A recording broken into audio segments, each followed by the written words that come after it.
Yes, hello and a very warm welcome to the Dewars Centre in Perth for the second of the two semi-finals in the Scottish International Open. Earlier today we had an incredible semi-final. We'll show you highlights of that in just a minute, but we're getting ourselves ready and getting ourselves ready for Greg Harlow against Darren Burnett. Two of the finest players in the world playing very fine indeed, and we look forward to that coming up right here live from the Dewars Centre. But earlier this morning, the first semi-final took place. It was an absolute epic. Jason Greenslade and Stuart Anderson went toe-to-toe. The Welshman got off to a flying start, showing his fine form in the very first end. But it was a tight first set, and Greenslade held just one shot lead going into the final end. The dramatic finale began when Anderson got a good result when driving with his third bowl, ending up in the ditch with a set lie. Greenslade responded with pinpoint accuracy.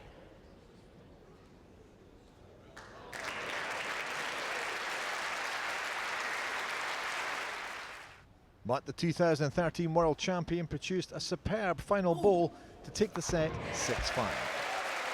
The first four ends of the second set followed a similar pattern, with the Ayrshire struggling to find the right length with his final bowl. Greenslade won all four to establish a 5-shot lead. But the Scot found his range on the next end, reviving his interest in the second set. He was closing on Greenslade. His final bowl at end 7 came desperately close to reducing the gap to a point, but not quite. There was more drama at end 8. Anderson's draw knocked Greenslade's bowl out of contention, and suddenly he was ahead with one end to play. But he left the door open, and Greenslade showed nerves of steel with his final bowl to take the match into a tie-break. 2 shots in second set, Jason Greenslade. Jason, the 2004 Scottish Open champion, won the first end, leaving Anderson with a difficult draw to stay in the match at end 2. But he played it to perfection.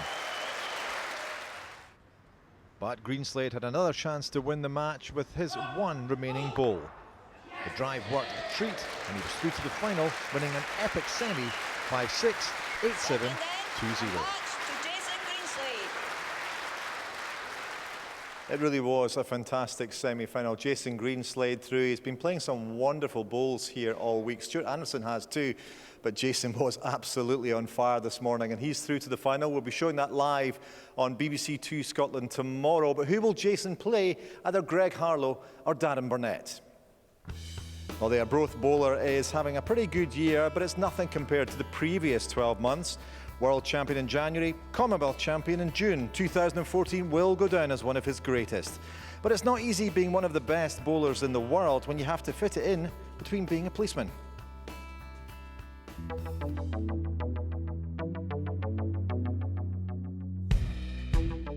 Most of us in the top 16 are all working outside of it in different jobs, you know, and it's obviously difficult for myself, you know, being a police officer local to here, to always juggle, you know, the more you win, the more you seem to be playing in the next again year. So, you know, it's a fine balance. You know, I've kind of been working around it as well this week, more than I probably would have. So, you know, when I've been coming to the venues, I literally have been arriving to play my games, focused on the game, and then I'm away again, getting out of the zone. So, you know, it seems to have worked this week. I'm not saying it would work every week, but you know, this week it has worked. You know, I've been at the venue for the hours that I'm here, focused to play my game, and then I leave again, come back for the next round. So it's worked well.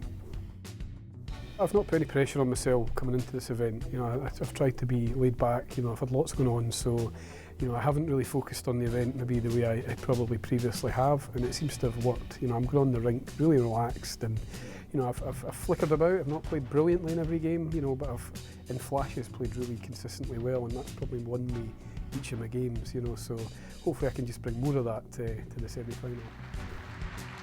My record at Perth many years ago was pretty good, but over the last few years I've kind of been struggling just a wee bit, you know, so to get to the semi-final this year is definitely a big improvement, so looking forward to it very much.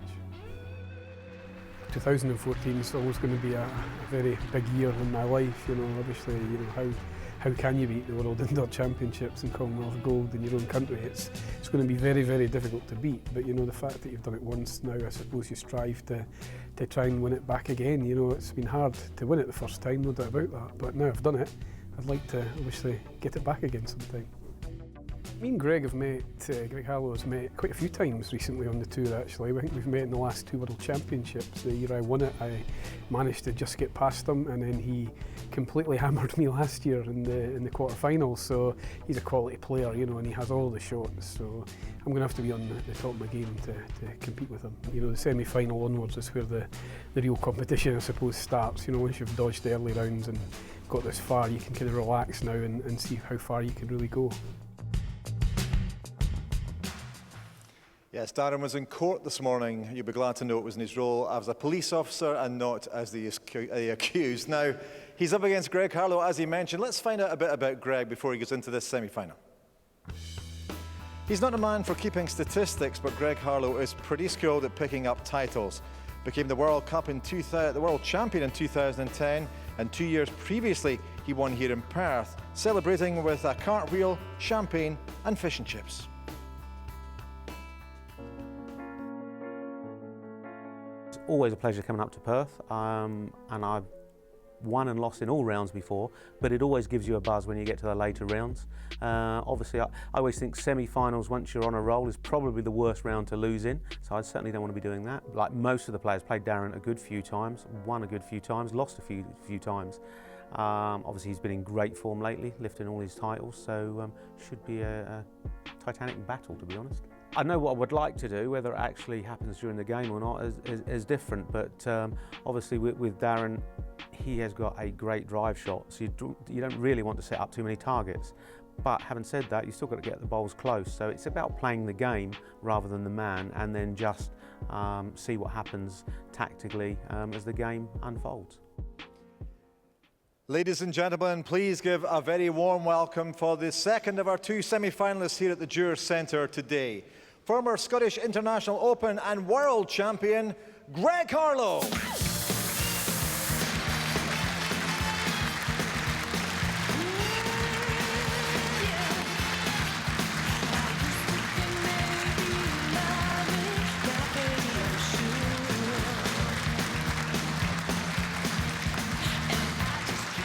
And up against Greg this afternoon, former World Champion and current Commonwealth Champion, Darren Burnett.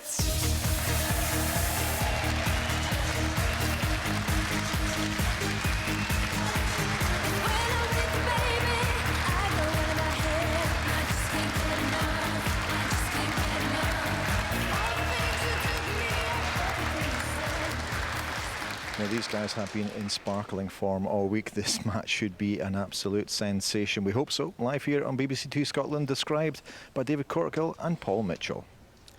Thank you, Diggy. What is certain in this tournament this year, there will be a repeat winner. All the 3 remaining players, the 2 players behind us, plus Jason Greenslade, have won this title before, but believe me, they're hungry to add another title.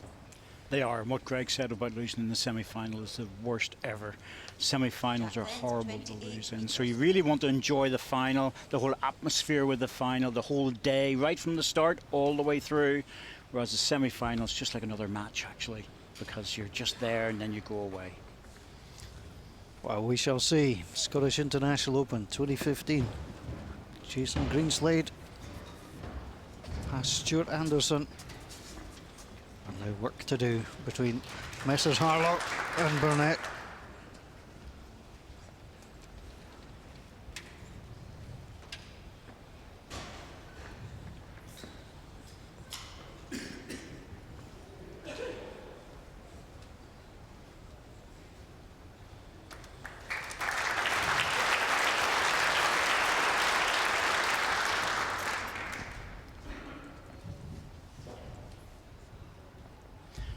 Previous match, Greg Harlow first set was absolutely excellent, and even by his own admission, chatting afterwards, he just went a little bit loose in the second, and he knows he'll tighten up on that because he'll be more than up for this match.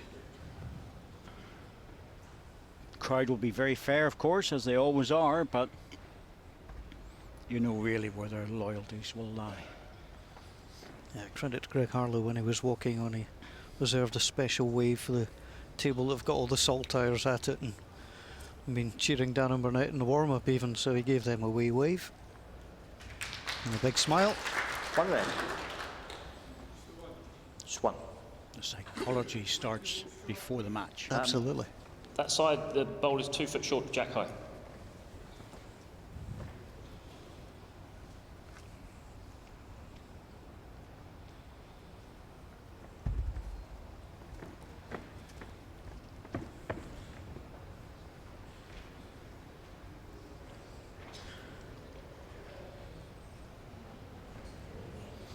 This one's just struggling a little bit as well. The guys would have been practicing, but that would have been even as much as 10-15 minutes ago can make a difference.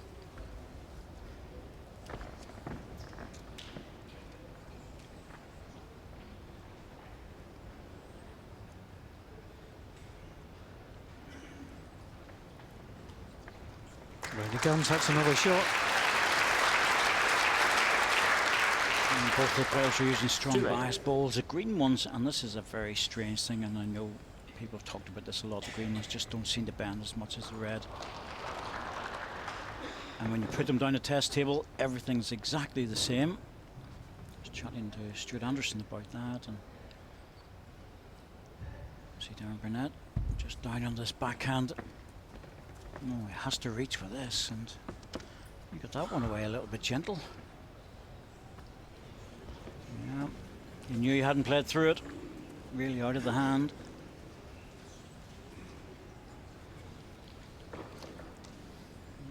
Well, even the best in the world can do that. There's Alex Marshall, 6-time world champion.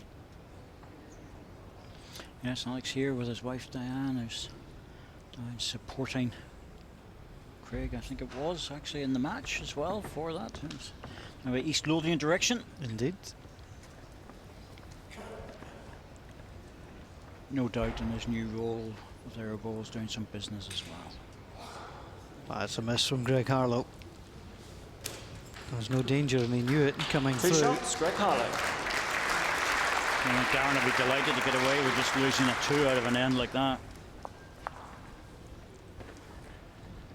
Well, like everybody, they've got to get used to the rink and get used to playing. So a couple of mistakes, and as the game goes on, I assure you these mistakes will disappear. Indeed, be the case. It's just some spectators coming in to grab their seats. Late lunch. Jack length 27.5 metres. Quick word with Alex's wife Diane, who's looking very well, sporting a tan. She's had 4 months in Australia this year. Thoroughly enjoyed it. Of course, Alex will be up and down from Australia because that's the headquarters of the business he's now working for. They have a UK base, of course, but he does play a lot of bowls down there now. It's not a bad life. It's not a bad life. His only problem, it does take him away from his beloved heart Midlothian for a while. But he can keep in touch. Today's technology. It is. It's not a problem. Watching Hearts on a windy old day. Sunshine, Sydney. Okay, I know where I want to be. It's actually hard to argue with.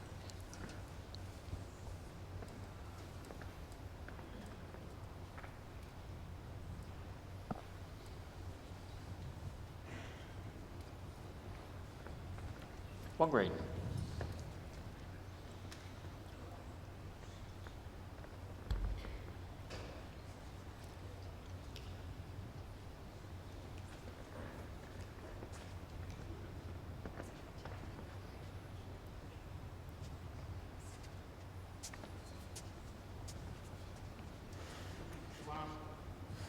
No, one.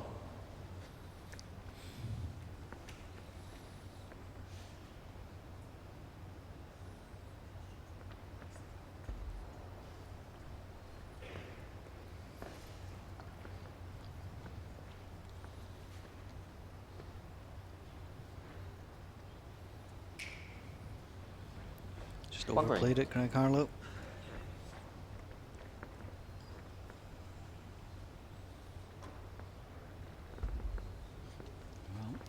Unexpected chance for Darren to pop another one in.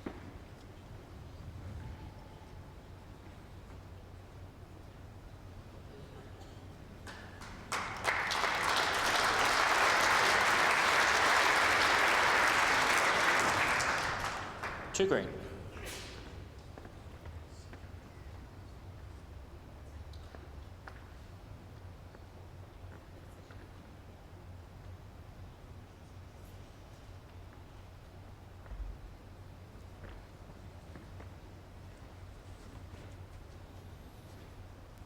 Might have played a different shot if he didn't have his opponent still with the ball to play. He's just trying the draw. Yes, he needs to put the anchors on. Still two down. And Darren's got that double back again. There's a bit of room here. Try and add another. Not particularly easy. Greg's only 12 inches away. It's not very far, but he will certainly be thinking to himself, this is a chance for a spare.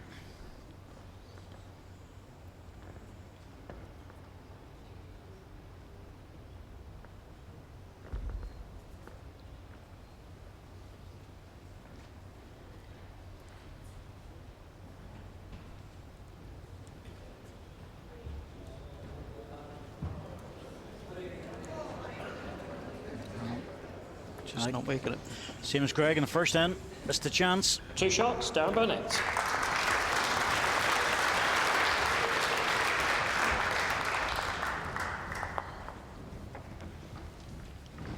Darren Burnett here. Getting on the card, two apiece. Darren Burnett in his opening round against Philip last. Only lost two ends, two singles, one in each set. A real great tussle in round two against the Australian David Holt. A cracking quarter-final as well, getting past Mark Royal on the tie-break. Jack Lens, Really was a 29 good game, metres. I have to say. David Holt, of course, England. Representative of Commonwealth Games in Manchester, won the gold in the fours. Within a year or two moved to Australia and has been there ever since.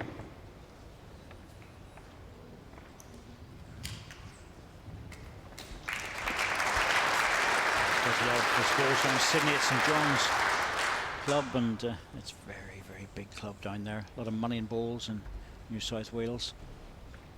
Well, I said it was strange wearing the green and gold of Australia in the Champion of Champions. Said it felt very strange. In the former England international player.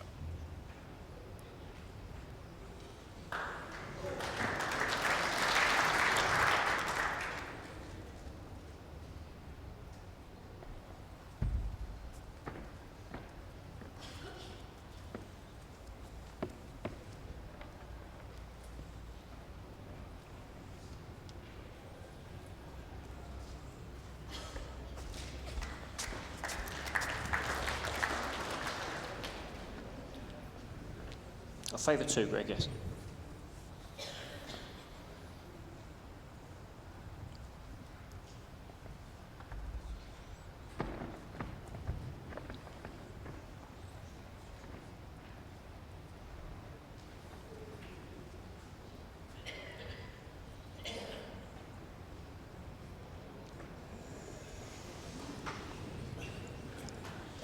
A lot of top players have won multiple events in different ways, but these two guys have won a lot of national championships. Close as now, well. slightly favour the red bowler second now.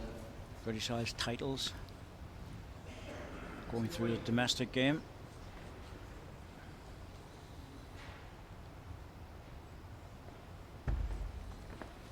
Very important for players to establish themselves at all levels. There's some very good players that don't want to go down the route of professional game. For a long time, Darren didn't actually. Didn't think he had the time. But made the decision to move into it and has been very successful ever since.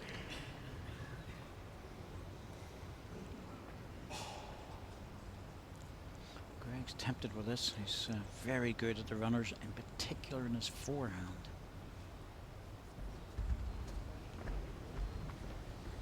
First time with weight. Onto the green ball, nicked out. Very happy with that result. Jack's out, go on the respot.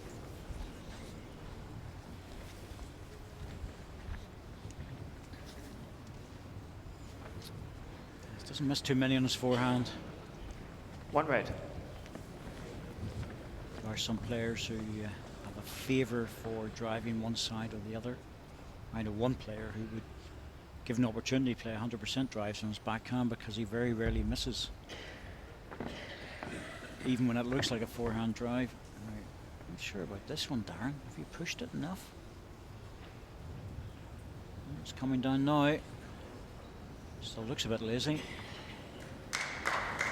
I'm a little bit surprised he played that across the green because Greg will go the narrow side. Yes, 1 green. And he uses a strong bias ball. Well, he did run one into the ditch, on the side ditch the other day. Might have just been in his mind. He did indeed. And I'm sure he's been out having a little practice about things like that and just trying to get it into his head. As I said, Greg come down the narrow side, should draw the shot.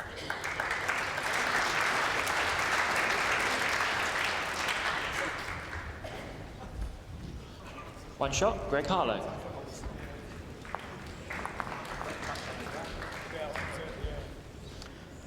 Score confirmed by Alan Thornhill, our marker for this match. Very experienced Alan Thornhill, and the umpiring and marking at championships all done by volunteers to their Umpires Association, but you have got some that are, Jack's length, you know, 28 are very, very metres. good and almost like the professionals of the sport. Alan Thornhill would be deemed to be one of those.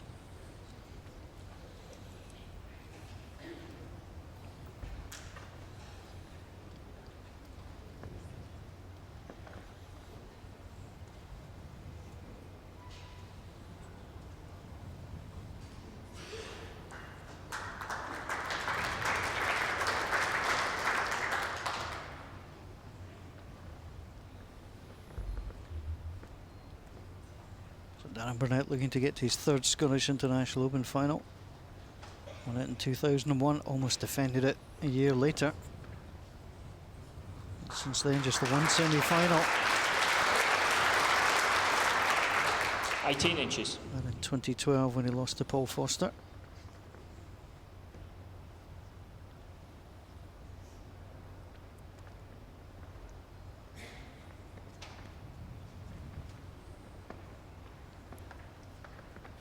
Greg Harlow at this stage for the 7th time. His record absolutely even, won 3, lost 3.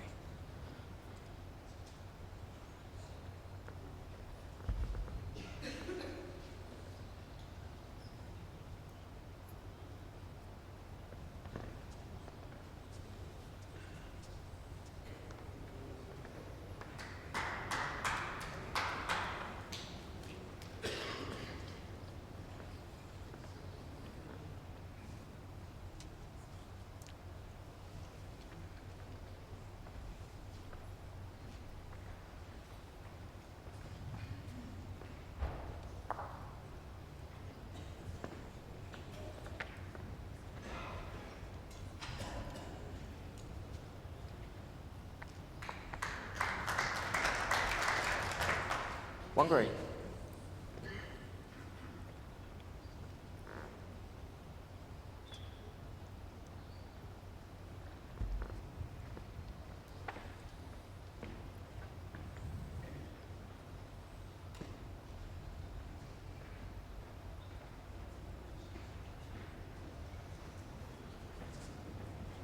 Well, I'm not sure in 4 ends of balls I've ever seen Darren Burnett drop so many shorts. Yes, he seems to be just Yes, struggling a one. little bit with the pace in his backhand. That has been a feature with a lot of players. Shake the head, and I think that's more idea that he thinks he's close and he's just dropping 2 feet short, and that's more of a concern than anything else.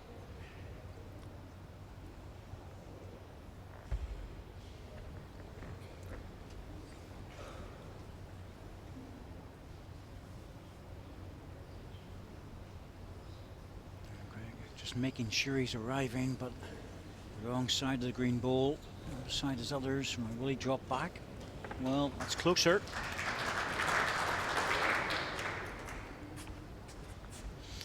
Darren's very good at looking at measures. Good eye. 1 green. Still lies the shot. That's a strange old head, isn't it? It is. Yeah, it's Greg with 3 balls and a cluster and 1 behind. Darren doesn't have a ball past Jack high. There's good balls in there, but it's almost uneventful. It's got this big shoulder to rest on. But we make the double.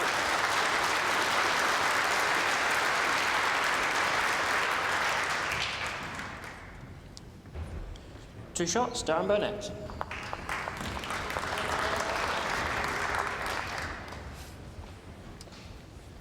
Yeah, had the target. The draw into it or just come in behind.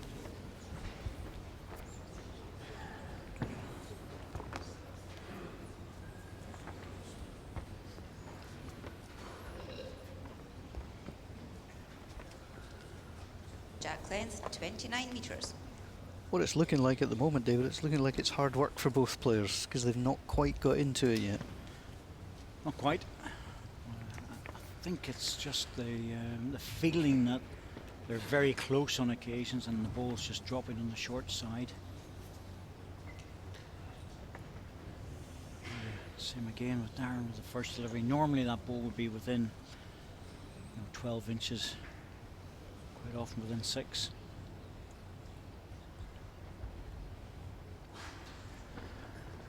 It's almost like they're having to push through it a little bit. And as I said before, better to bring the weight back than to increase it all the time, because at least the back balls are handy and useful. And when you're looking for absolute dead weight, it's not unusual to drop short. Hard to tell when Darren walks away like that at the side, and quite often you think, well, he doesn't like it, but he's actually not bad. Yep, there you go.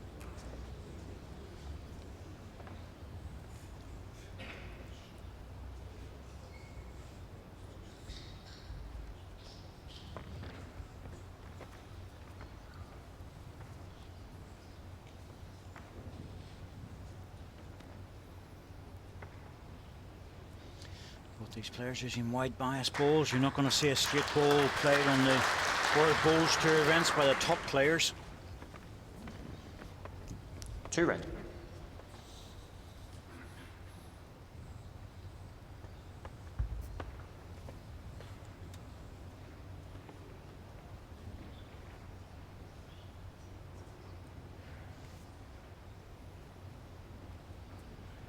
He just needs to take it gently on the jack. He doesn't want to bounce it with a red ball. Yep, got the half of it, that's good.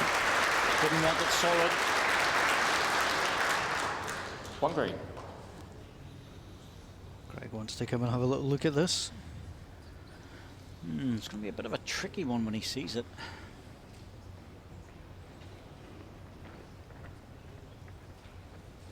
He won't be terribly happy about having to play the runner down inside, because his green ball on the red would be Timeout called. not good. However, there is a shot if he wants to play it. Greg, Green there's 4 ball on the timeouts green remaining. ball. Or else clean off 3 away.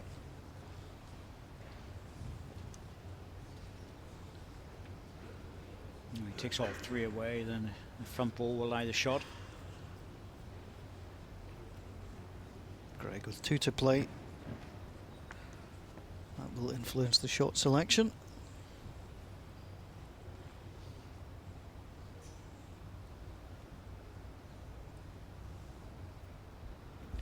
Yep, that's what he's going for. Trying to get the 2 balls, but all 3 could disappear, or the jack. Well, good strike.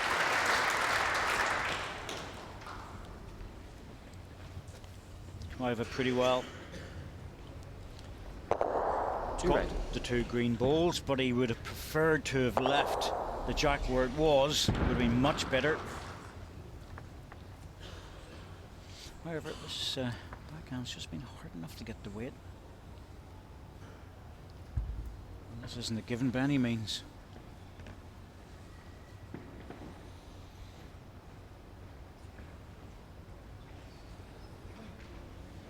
It's all about the weight. And he comes. He's trying to run it out. Well, that's what I was saying to you, Paul. One It wasn't a red. given because the balls have been pulling up 1 red. on that hand, and Yes. normally that would have been a straightforward shot for Darren, but they have been pulling up and it's just caught people out. It was off for second shot. Here's Greg Harlow. Trying to put this back in this to lead. Well, he certainly looked as if he put a bit into this in terms of weight. And there you go, just coming in nicely. He probably played that 2-3 feet more than what he thought he needed. 2 shots, Greg Harlow.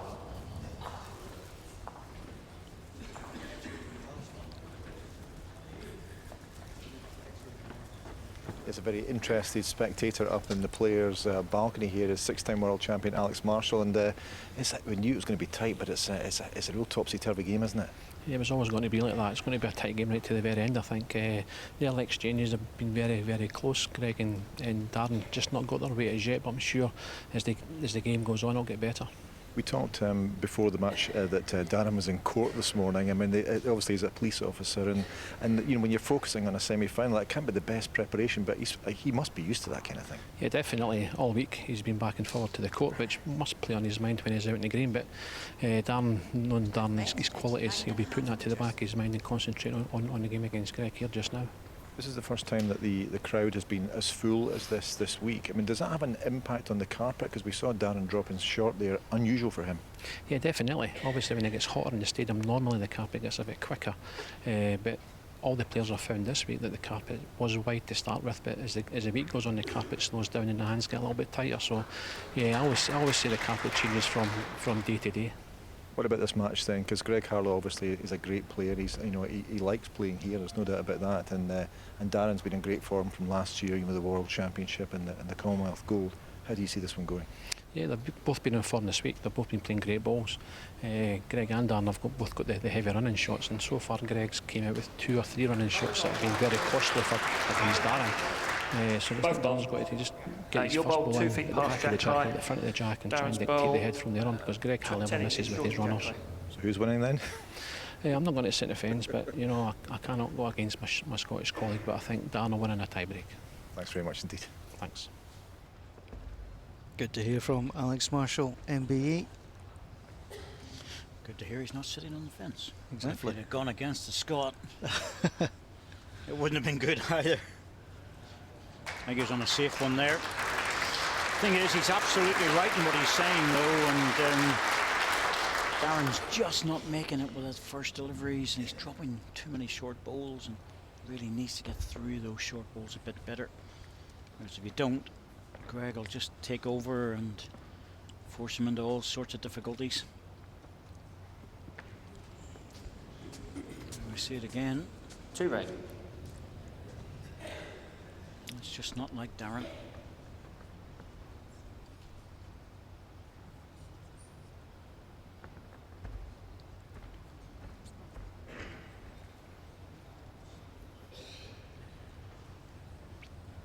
Well, Greg wants this one in because he knows this will put pressure. And he comes, just going to slip away though. It's under the line. The weight was good. He was hoping to try and turn that jack round the corner in case Darren decided to have a pop at it.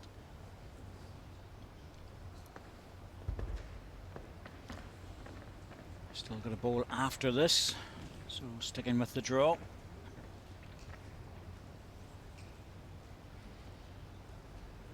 Certainly better.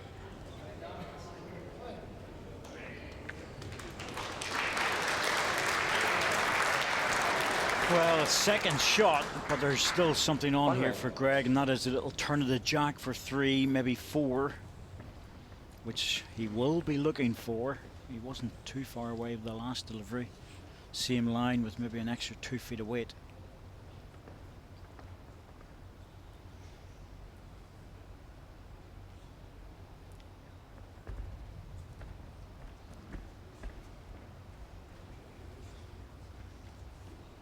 this one closely. No, has he got the extra weight? Yes, he has. That's well played. Kadir falling down and pushing the jack. That's really what he was looking for. You know, he was very good to get another bowl in. 2 red. It was an excellent delivery, but I could almost see him encouraging the bowl to try and get to the jack, to turn it through. Not that many chances to pick up big counts. Well, Darren, it's a risky one. If you Time go out, looking for it, you could take your own bowl out. Jack goes on recenter or on the respot. Will you be any worse off? Probably not. Probably worth a go. Well, sticking with the draw. This isn't easy.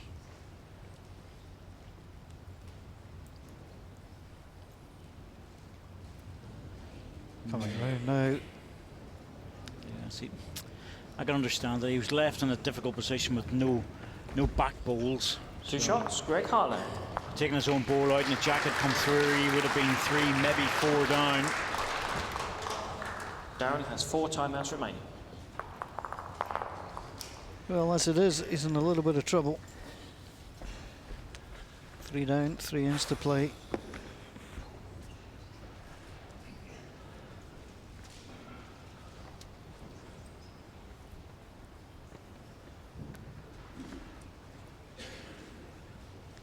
Jack length 29.5 meters.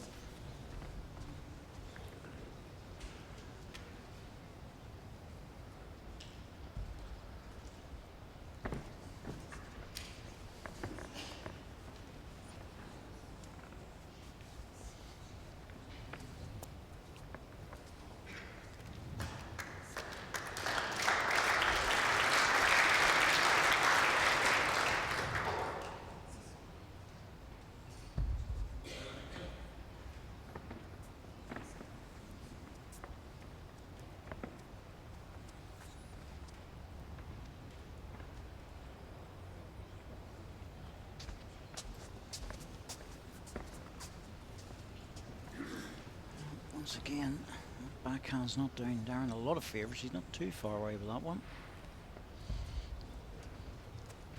But if he's opening bowls at the 7 ends, I'm trying to think if he actually put one behind. I'd be surprised if he has. And he either has to change onto the forehand just to try and make a difference, but he started there and it didn't work for him. We're just sort of concentrating on pushing the first ball through the head. I say he knows all these things. He'll be working through it with himself in his head.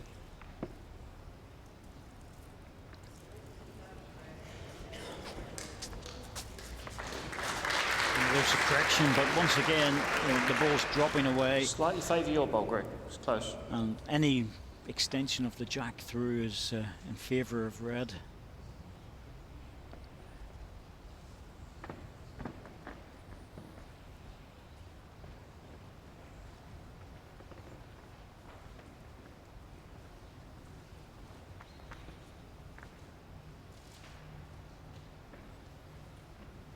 One red.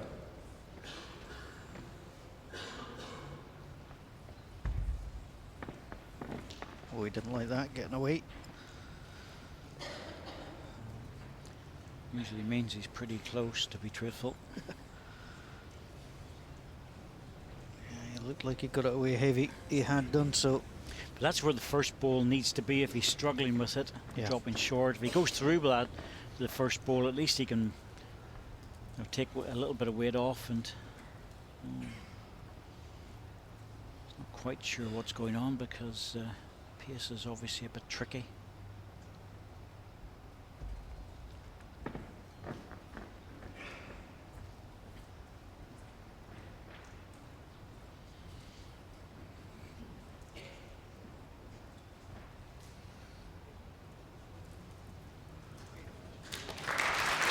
That's number 1, and it's 2 red. Not only number 1, it's in a difficult enough position for 2 red. Darren.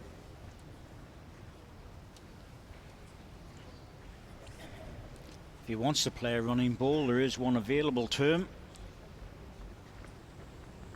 Behind there and come off the angle onto the other red ball. Ball on the jack is also good. That's what he's trying for.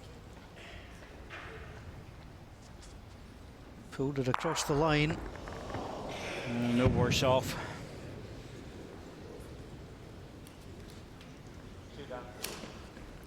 Two shots, Greg Harlow. You could see it out the hand, he just pulled it across. Greg Harlow takes the 2.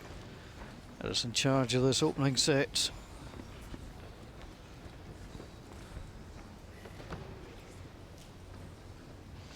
Well, the guys will move on at quite a pace. It'll only slow down a little bit in terms of the timeouts. If there's, it's a very tight last 2 ends, but 29 metres. Greg Harlow will be very happy to score a single here and wrap up the first set. He knows Darren will come back strong in the second. I took the opening set of the quarter-final against Jonathan Ross, lost the first end, but then saw it out pretty comfortably. Won the next 7 to take that 10-1, and he lost the second set, 9-3, and then won the tie-break. That's a good opening ball.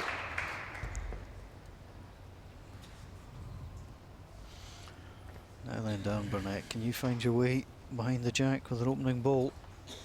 This looks better. Much better. Yep, playing through the jack that time, picks it up. Your bowl, 15 inches.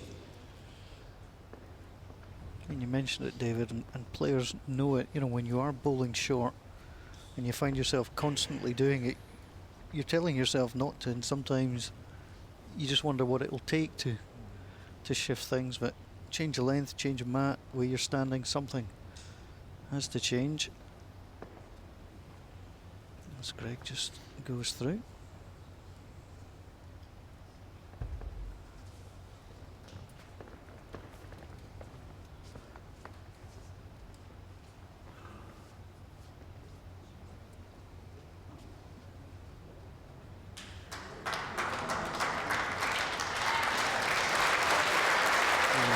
Much more like Darren Burnett. Darren Burnett we're used to with the first 2 Gap is balls. 3 inches on the shot bowl. Okay, Greg will not worry too much about it. 2 green. He's very much in the habit of Greg of carrying his ball up the rink.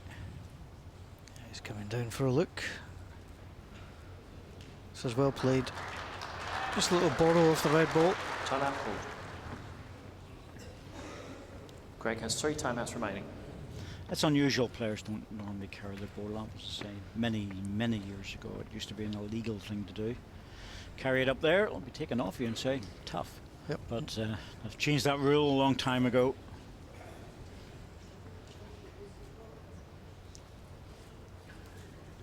They're heavy enough brutes, actually. Well, Greg's quite happy to Yeah. wander around with it. You notice he's carrying it in his left hand, though. Yep. So he keeps that weight right for the whenever he transfers it to the right hand. It's also a good thing to do in terms of focusing your concentration. A lot of people use a cloth for that as well.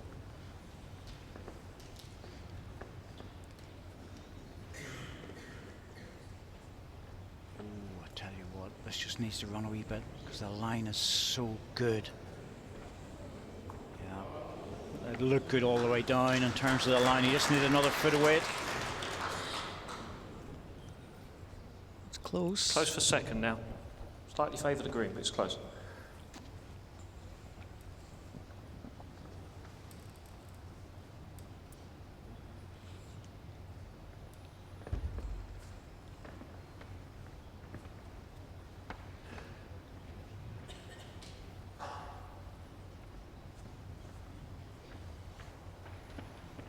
It's all about getting the right connection here. Oh dear. Well, the crowd have responded with a clap because it's a good ball and it's in the head, but 2 green in the measure. Darren would prefer to have that one back and not bother playing it and do that because Greg will be down at that on the forehand with weight. Yeah, it's a tempting target. Front inside edge of the mat. Hold the ball up on the running. Just needs a foot of green and that will just dip into them. He's going to get the red ball. Oh, I'll tell you what, that moved a lot more than what I thought it would. With that sort of weight. I thought he was better than that when it left his hand. I was looking at the centre rink. Well, that pulled back big time. Well, all of a sudden, Greg Harlow, who looked to have this set tucked away, 5 up, with 2 to play, could lose a full count here. You would have put money on that one. He's very good on his forehand, Greg. Never. Back to Darren. All about the weight. And so if he's got the weight, he can catch on his own balls, but he has to be reaching. Must reach. Oh dear. Oh, that is a massive let off. 3 shots, Darren Burnett. 4 there. He's only 1 behind now. He's looking for a double, and he doesn't have the last ball. Well, that 1 ball could be very costly. Well, in theory, he would have settled for a 3. In practice, the 4 was there to be had. Good crowd inside the Jurors Centre for the semi-final.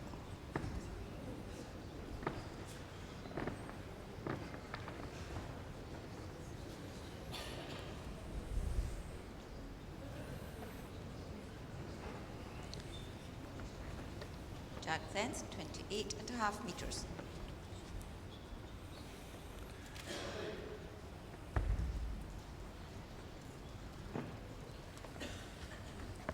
He's looking for a 2 to tie the set.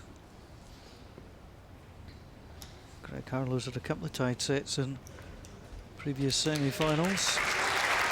Well, all of a sudden, Darren's now starting to find his first ball. And he'll be concerned here. I think he's probably smiling at himself. Why on earth was I not doing that at the start? He's made the correction in time. Keep himself involved in the set. Here's Greg Harlow.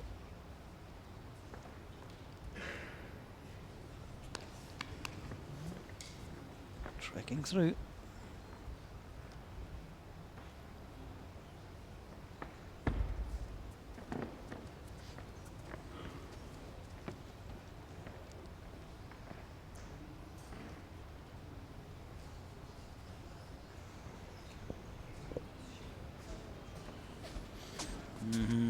Darren. Last end you follow it up with the second one. You've dropped it this time.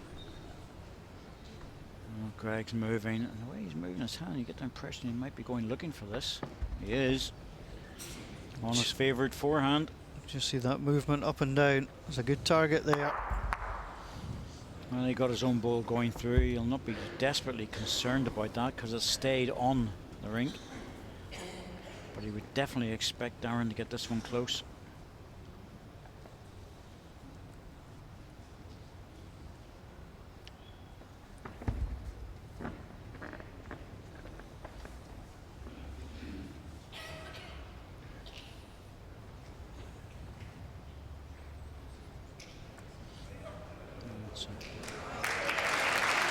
Lovely view of the ball coming in from that high camera.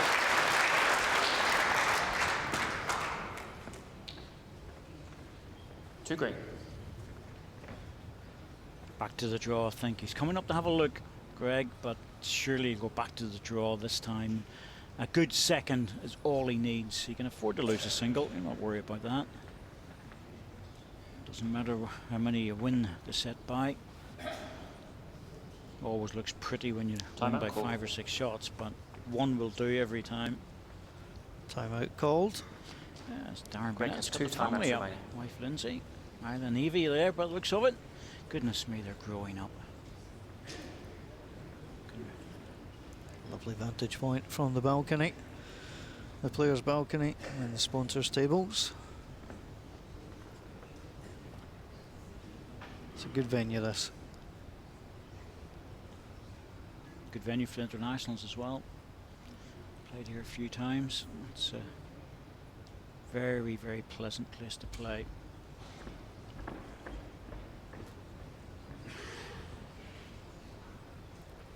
Just drawing. Second shot as you called. That's what he should be looking for, and it's just a matter of making it past the green one. Oh dear. Oh well, now that's interesting. Had to make it with the first one to force 2 green. Darren into playing a really good ball with his last delivery. That's given him, it's given him a bit of room, to be fair.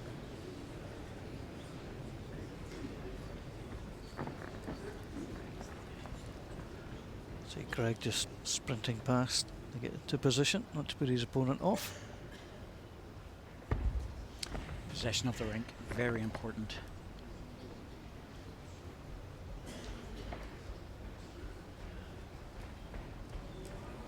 Now, the only thing he has to be careful of here is to get a nice clean roll. Oh, he hasn't made the clean roll. Well, I think he knows if he had missed that ball, he would have been coming into a lovely position across the forehand. Greg, not even going to attempt to draw this, he's going to play a runner. No, set is against him. Needs to clear something out. Very controlled weight. Looks like he's into something. Just needs to clear. Oh, he got one, but not the other that he wanted. 2 shots, Darren Burnett. First set tie. Well, the set was against him as things stood, so he got a manner of a result. He'd rather have taken out 2 of them. And Greg Harlow and Darren Burnett, 9 apiece. And credit Darren Burnett, 5 shots over the last 2 ends to tie the opening set. Yes, and that spare shot for the 4 turned out to be quite costly in the end. Greg was right down the middle of that, I have to say, with his last ball. It looked to me if he was going to get 2 of them out. Just the one. The signs that Darren's really coming into this match, especially with his first ball, the last 2 or 3 ends.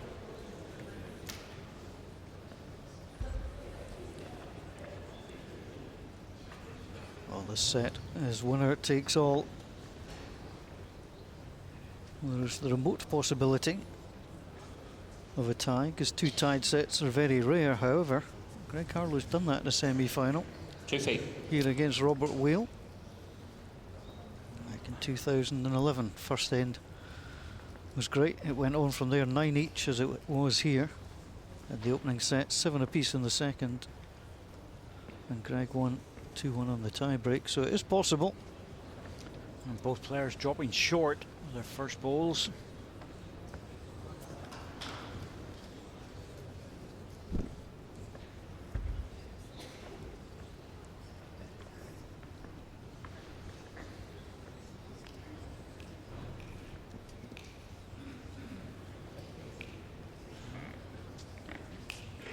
Overcorrection, but at least better there.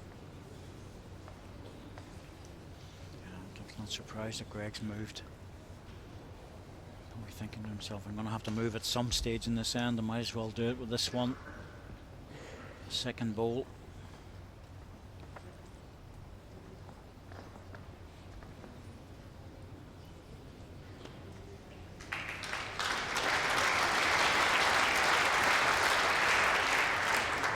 One red.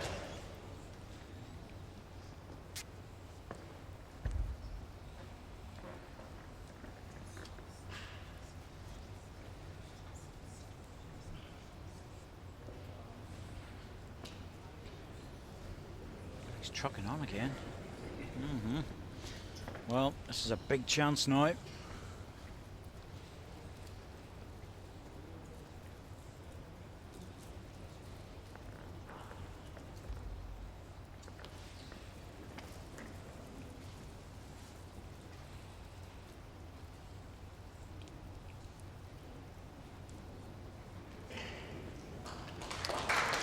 Well done again, good repeating. Yes, very good ball. Darren's going to have to change to the forehand, I would think. You know, he's just not nailing it at all in this backhand. 2 red. In this end. Did the last time this direction.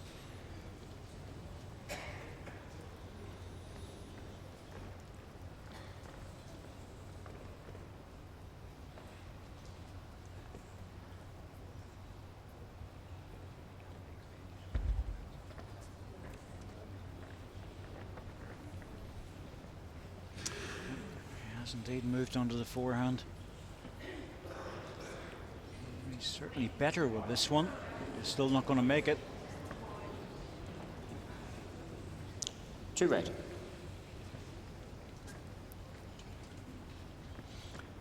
I think Darren would be wise to move to the forehand in this direction the next time, just to see how it goes. Well, keep a close eye on this one from Greg Harlow.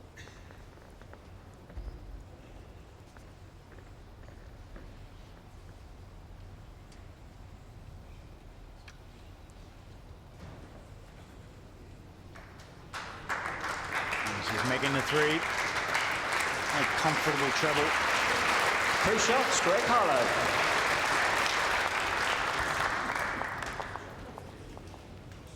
Very well played by the Englishman, not put under too much pressure that time by Darren Burnett.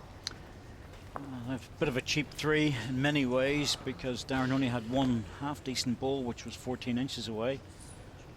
At this level, it's a comfortable 3 to take.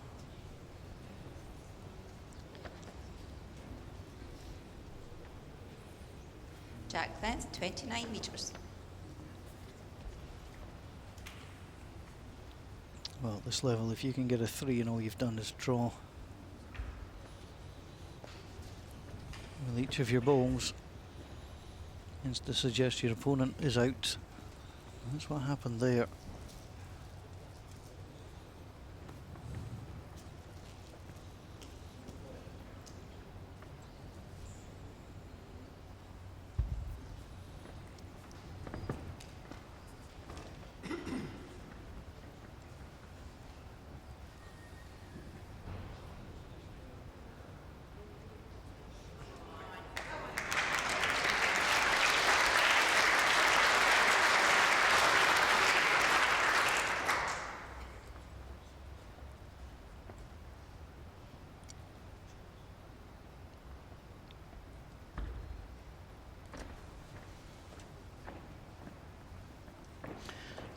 Darren's got rid of his short-itis in the backhand, going away from the commentary box.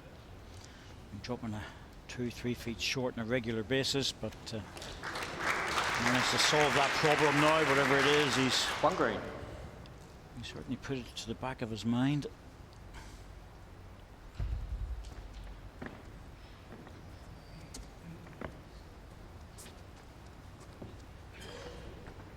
Trying to encourage this one up.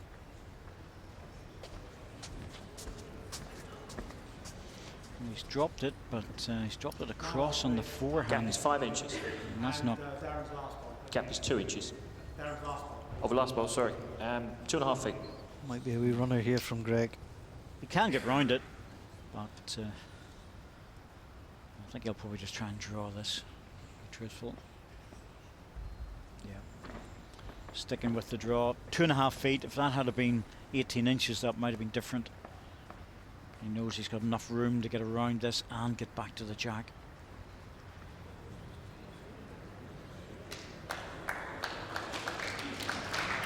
Well, that's a great effort. That really is. It's dropped back. It's got to be close now. It's very close to shot now, Darren.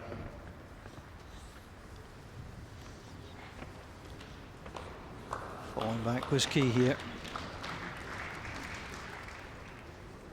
Darren's coming up for a look. He'll have to take a timeout. It's leaning up against the other red ball as well. That makes a difference. Yeah, it's just making Timeout sure. called. Called a timeout. Darren has 3 timeouts remaining. So plenty of timeouts left. 3 for Darren. Playing the second end and the second set of 9 ends. Just drawing away at this. There's no reason to change his hand if he doesn't want to. Backhand's still available.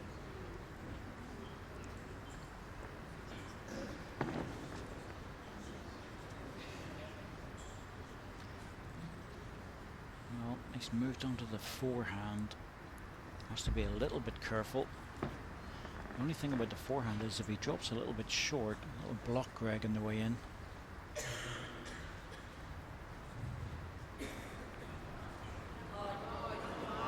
Sweet, gentle now. Stay up.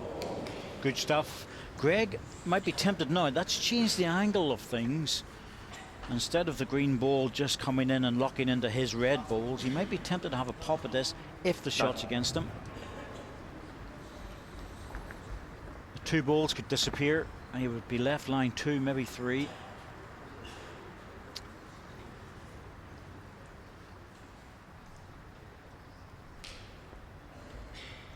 Sticking to the draw. Darren's got 1 ball left, and that probably is a major factor in that decision.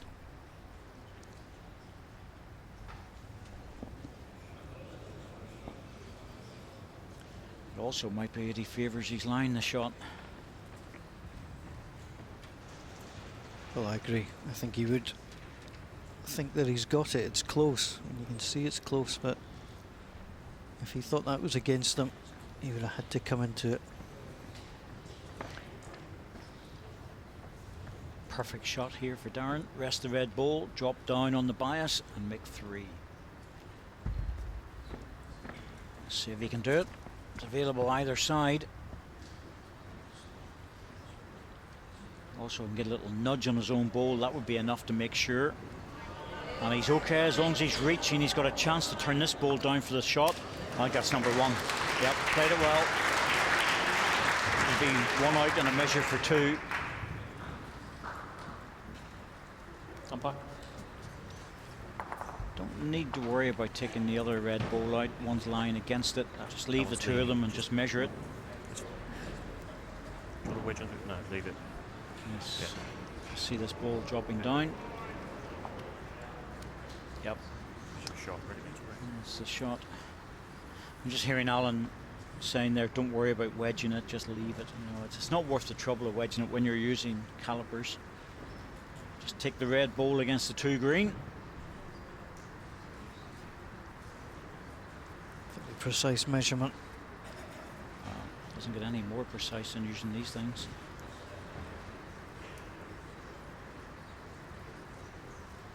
It's really close, but it is grazing the green ball from there. I think it's 1 green. I don't think this other one's going to be in.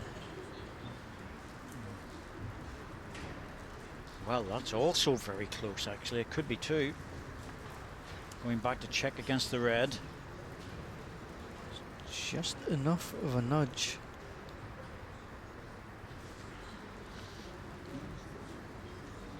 I'm sure we've had an equidistant one this week already. Oh, 2 it 2 is. shots, Darren Burnett. Yeah.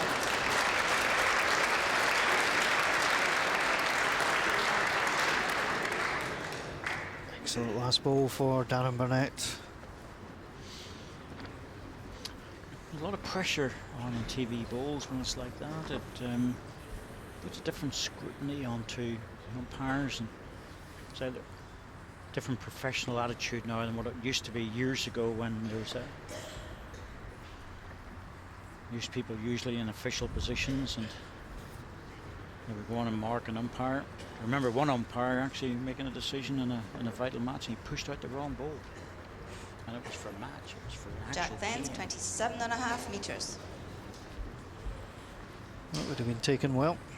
Nobody ever really knew about it. There was an admission to it later on to another umpire, which was nothing you could do. End of story, just move on. It happens. But not nowadays. Well, these guys are very, very good.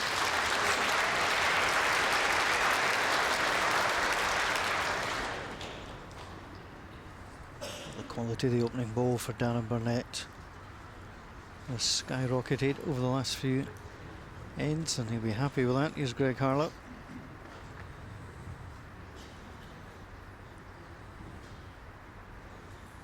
That Jack's just a little bit shorter than it has been previously.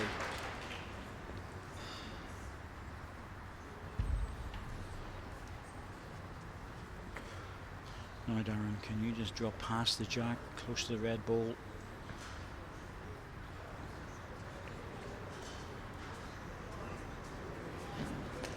Well, it's still good.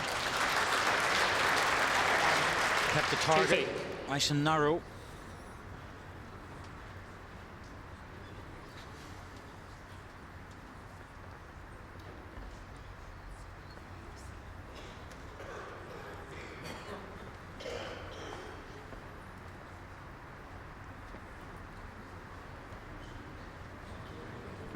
at this. Just watch this one. Oh, that's a beauty. Number one. That will change things. One red. It's really well played, and Darren Burnett will want to look here. And it came, the fact it just locks itself against the green ball. Darren might be tempted with this on the forehand. Little touch in the backhand will open things up. But the forehand, well, that should drop the red ball down. Timeout called. Give him a bit more space. Darren has 2 timeouts remaining. Timeout called. What Darren's looking at here is if he gets a connection onto there, will the jack actually move into this position? He doesn't want to do that really under the circumstances.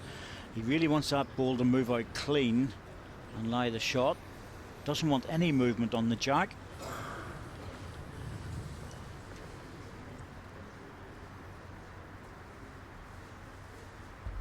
Well, he's playing on the backhand. It's the same shot available, front bowl on the front bowl, but that's the harder of the two shots, I think, because of the weight that he has to use. Well, that ball could easily have gone off the edge of the rink. I'll check it. Once Greg Harlow's played his, Darren moving across. Have a little look. I think it's okay.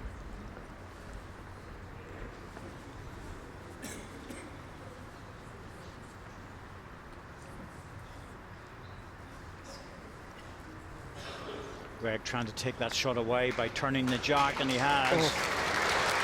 Well, that's brilliant. He's taken that shot away, and even if Darren hits this, 2 red.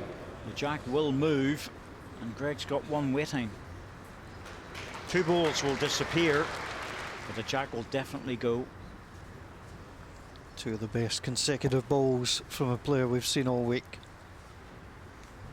Single ball target. It's more full-blooded this time. Oh, unlucky. Unlucky. If you're going to hit the front ball, he had to hit it probably close to full to make it work absolutely perfectly for him. But yeah, just got a quarter ball. Oh yeah, exactly. Painful. But it's not going to be easy for Greg to make another one here.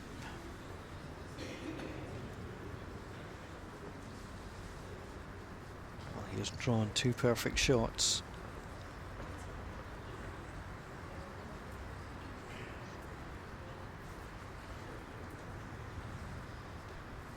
You'll understand if he's a little canny on this, but he's coming round. What a great effort that is. Darren was clapping that all the way in the last 2 yards. He knew it was close. 3 shots, Greg Harlow. 2 trebles, first 3 ends. Well, the trick is to try and hold on to it now. What a great shot this was. In he came. Little turn back. 3 shots drawn. Darren Burnett, after 2 very good opening balls, loses a 3. Jack length 29 meters.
was just slightly on the inside of it.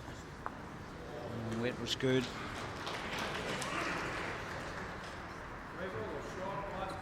Last ball. He's 5 inches short, jack high. That's not going to look tidy in the backhand the way Greg's ball's sitting.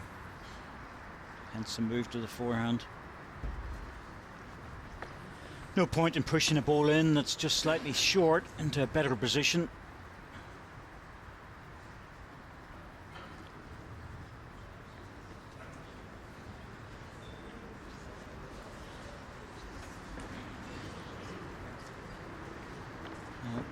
Greg will be reaching this time. A little turn of the jack, rest the ball.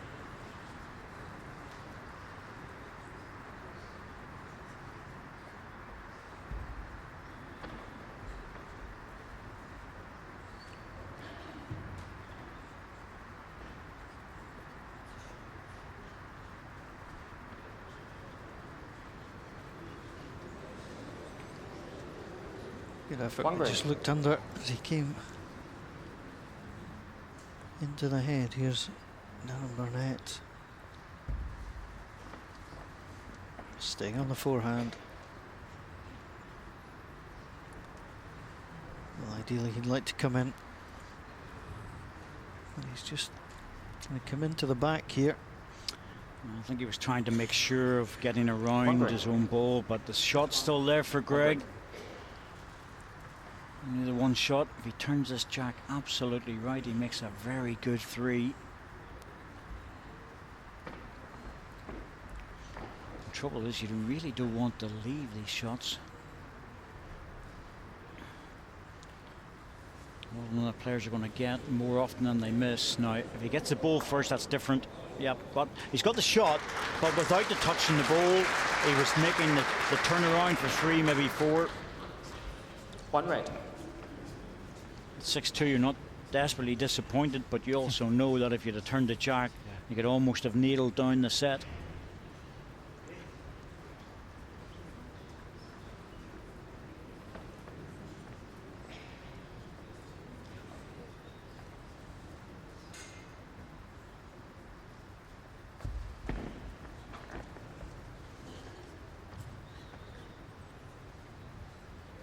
There's danger here for him as well. Oh, well, that was interesting. Interesting choice of shot. He might be still one to One red. shot, down Burnett. Well, he made it. We'll need to look at that one again because it's very risky playing that shot with one ball in. That's what I wondered when I saw him play. I mean, there was reward, but there was risk too. Wow. Yeah, used the red ball to take the other one. He really was looking for that jack to go through. It was a touching ball. He wanted it to go into the ditch with the jack to make one, maybe two shots. Courageous shot. Well, he needed it. Didn't want Greg Harlow getting further away.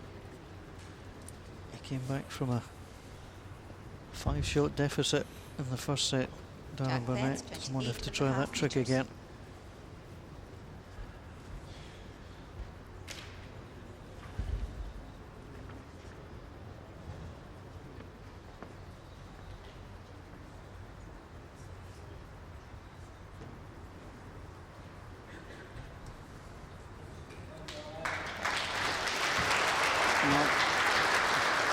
This jack's about 3 feet longer than the last time coming this direction.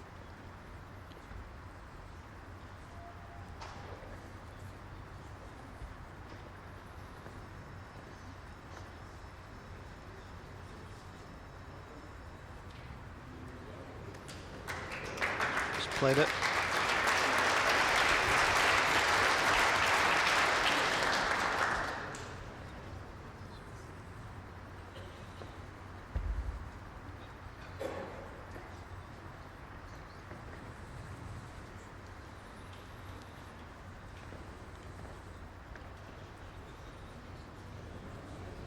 Oh, look at this. Played it well. Really well. Good weight, just on the draw. Triggering. Didn't go hunting for it.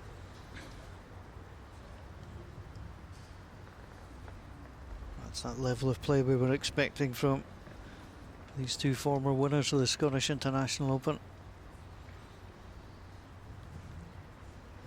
Harlow coming in. Just coming to a good place.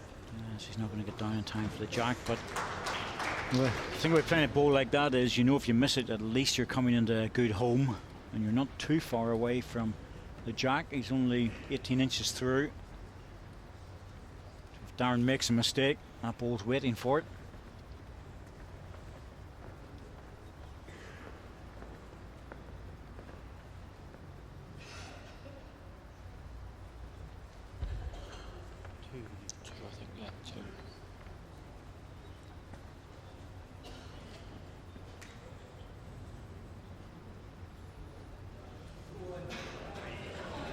Here he goes again. Just wants to lock it in. He has. And not only that, but he's taken away. I think the clamp ball is now moving away from the jack. 3 green. Wouldn't be at all surprised to see Greg moving into this. Try and shuffle something around his own ball into the head. Edge the jack to aim for as well. Yep, going for it. Chance for this. Oh yes. Oh, good strike with the extra bonus of the jack just trickling through to the red ball. Bang on target. 100%. Shows the importance of that second ball from Greg Harlow. He Right. may have missed, but he got himself behind. And there, that's the ball. He was in the receiving position. He would have looked to see if the jack was moving and hoped to get it just right. Grimace there from Darren.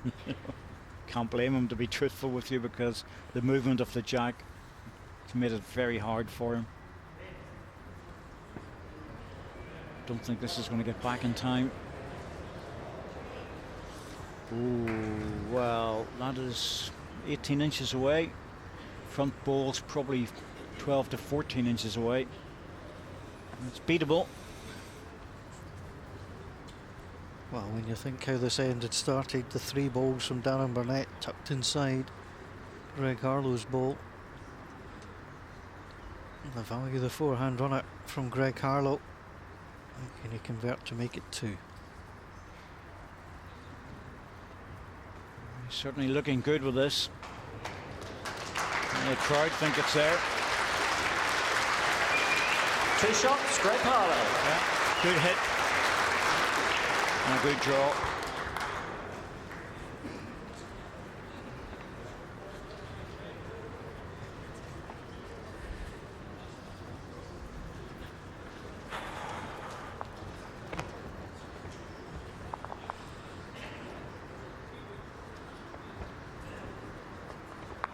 Well, at the moment, it's Greg Harlow that's in control, but we Jack said Glenn, that in the 29 last metres. set, and Darren Burnett found 5 shots. It'd be one heck of a trick to repeat.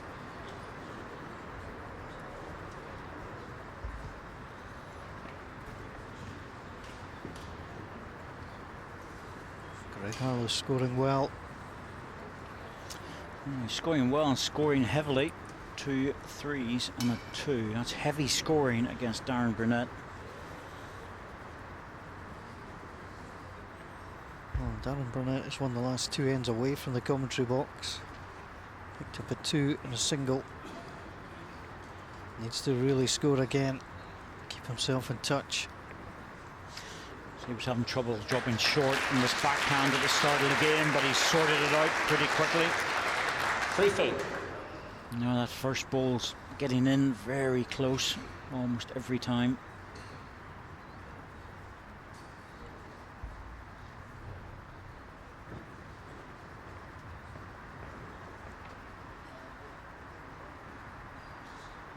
Greg Harlow looking for his 4th Scottish International Open final.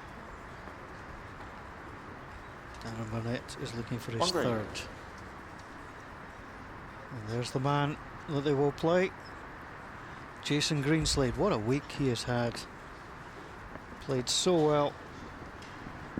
Found himself in the final. Yes, fully justified his decision to play in this event by getting all the way through, and I'll tell you what, people should be delighted back home with that sort of performance. They really should. It's been a while since 2 green. wheels have pushed through in the bowls.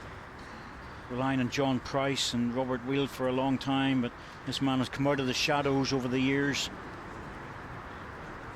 Take over that mantle from those two great players. Timeout called. Timeout is called. Greg has one timeout remaining. If you weren't aware, Jason Greenslade was due to be flying to Australia to take part in the Champion of Champions event on behalf of Wales as the singles winner at World Bowls Tour, and the chance on the professional circuit was here, and he backed himself. To be fair, he probably wasn't expecting to get through to the final, but anyway, he has, and he's played very well in doing it. Greg on the forehand, just looking to rest into his own bowl or miss it onto the green one. Two chances with this ball, and he's very close. Just needs the connection, not the gap. It's going to fall back. Could be. Still 2 down.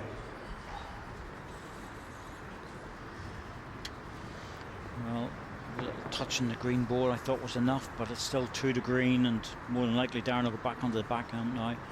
Yep, there he goes. And yeah, try and aim for that last red ball. That's where his target is. Don't worry about the jack too much, but needs to hurry. 2 green. That's all. So if Greg plays the same ball, he'll drop on the green one for number 1.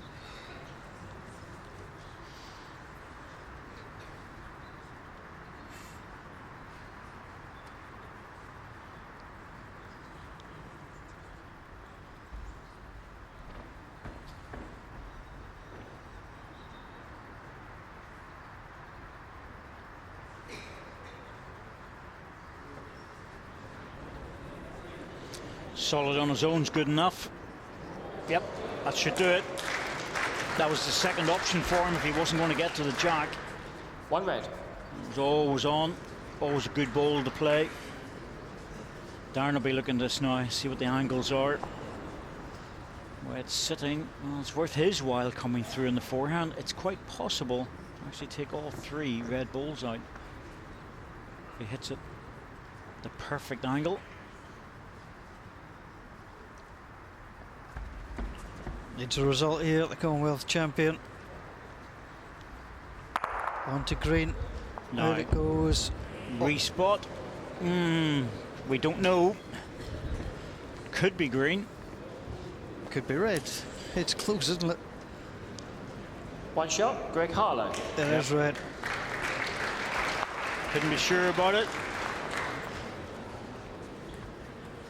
Well, they got the hit, and in the end didn't make things any better nor worse.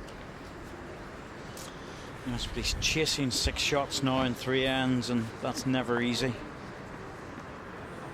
It's possible. It's not easy. It's very much looking like Greg Harlow is easing his way into the final. Jack length 28 metres. Well, Greg Harlow, winner here in 2008, twice a runner-up. First time in 2003 against Ian Bond, and then Robert Paxton beat him in 2011.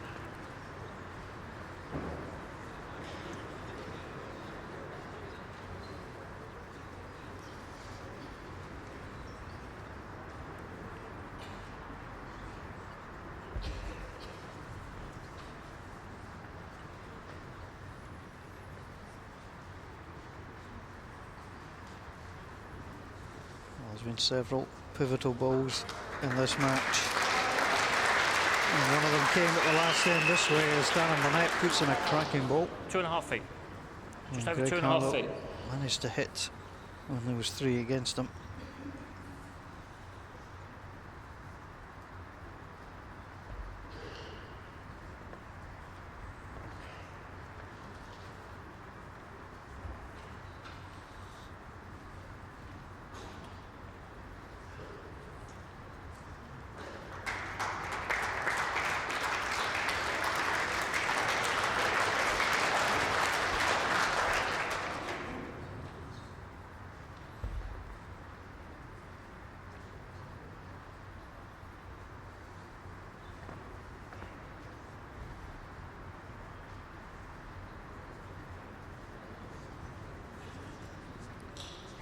1 red.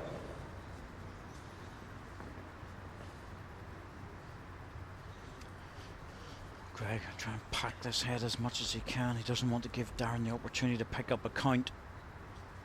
Wouldn't be too disappointed about losing a single.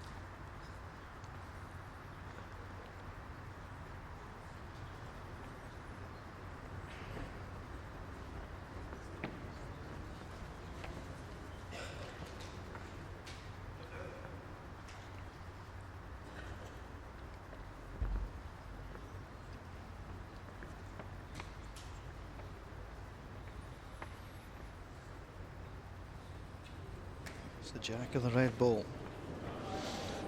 Got something with this one. Touch on the jack might make a double.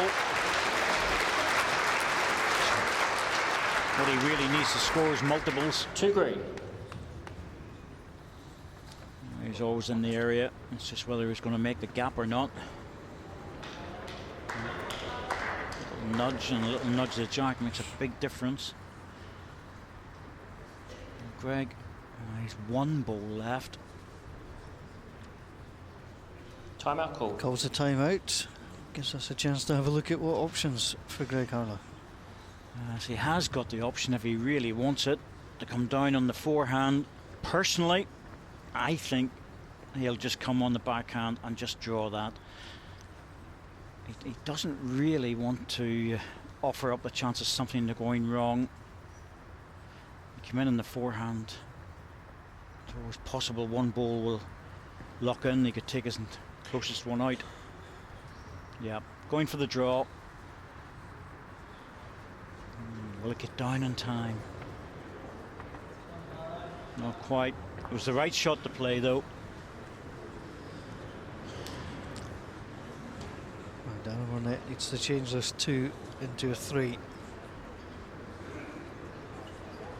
Yeah.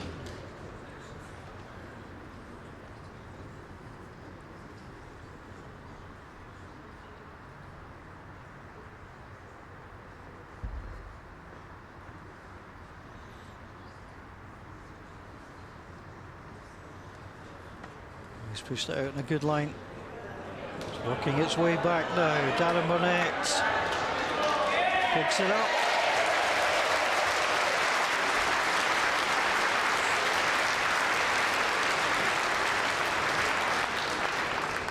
Free shots, Darren Burnett. One heck of a ball from Darren Burnett. And again, he's worked his way back into the set. It's another big 3 for him when he needed it.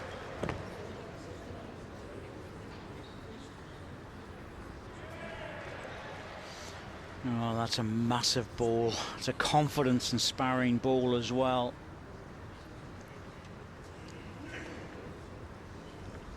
Jack length 29 metres. Well, it all gets very interesting. It's pretty simple stuff now. Greg Harlow scores at this end. It's all over. You would think, because he's not going to concede a 4. No, I don't think there's a chance of losing a 4 in the last end, but once again it's up to Darren Burnett to keep punching through and keep the pressure on, drop the first one. Expect Greg to walk in through there and put this one close. Last time Darren went into the end 2 down and got a double, lay a triple. 1 was taken away from him. He would very much settle for 1 or 2 in this end.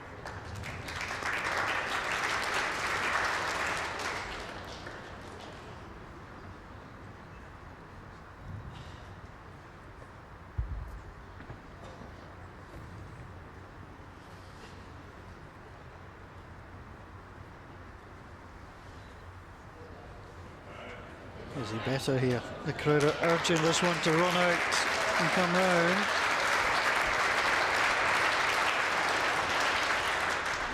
Last bowl, the gap is 13 inches. 2 bits of information there. Saves time. Rules are slightly different for umpires and markers when it comes to this. Most of the time they just answer exactly what the question is. But in time shot. It helps if they give double the information. Saves an extra question and saves time for the player. It's close. Here's Alan Thornton. 1 green. 1 green.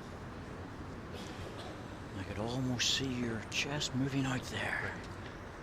No time extra. 1 to green.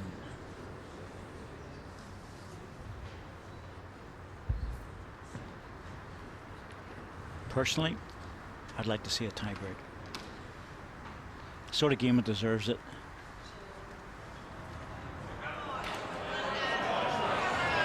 There he comes. Shot drawn.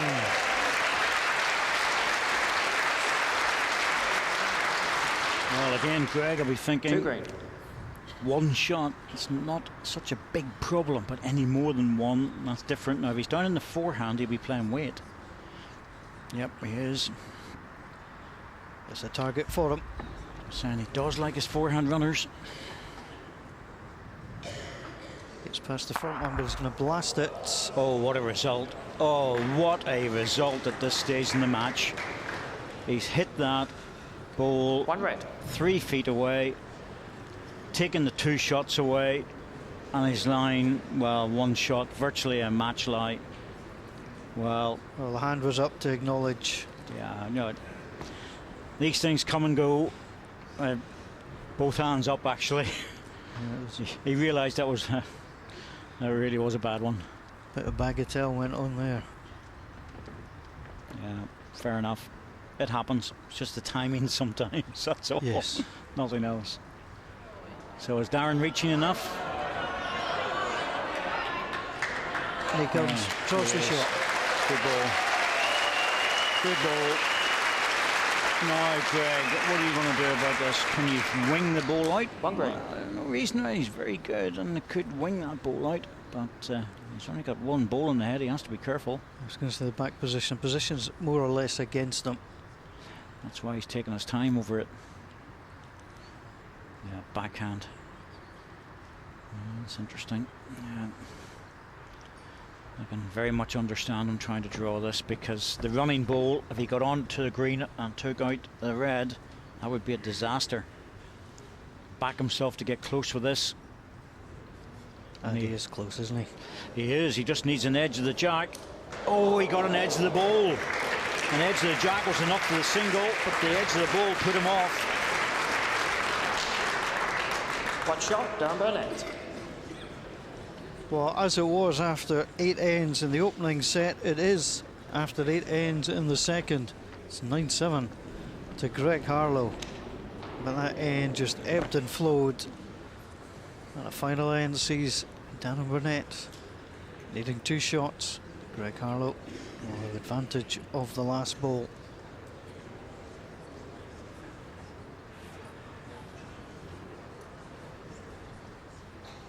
Greg's live. Jack Keen length, watching on 28 from the metres. players' balcony.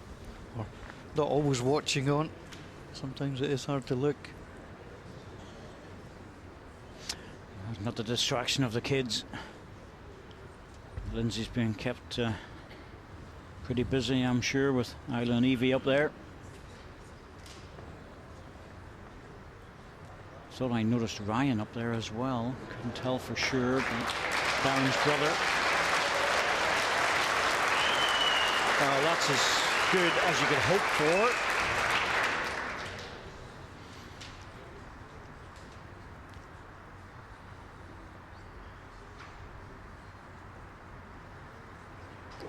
Back in 2011, I mentioned it.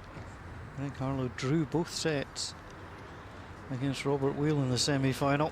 And he's after this here. Look at this. Look at this. Yep, he just got over. You could see there, he just got over the seam. And actually, as he came up to the seam, the ball ran on a bit afterwards. Just giving him an extra inch or 2 of running. Can work for you and against you. Has to be a seam on a carpet like this. There's no other way around it. Darren looks just slightly under it. Yep, there's the seam of the carpet. Trouble for Darren is he needs 2. Yes. So he's going to end up having to play a very difficult shot to make a double out of this.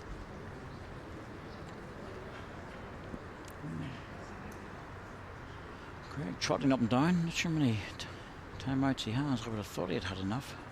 Just to Certainly got one left, possibly two. two. That's what I thought.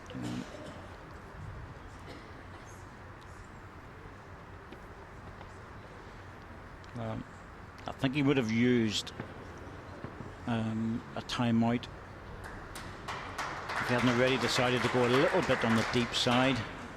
And you're exactly there. If he was trying to draw it, it would have been different. It's a good ball, that's a good positional ball. Once again, not too far away from the jack. Shot on the forehand for Darren if he wants it, and bowl onto bowl, or just draw on the backhand and tap the ball down.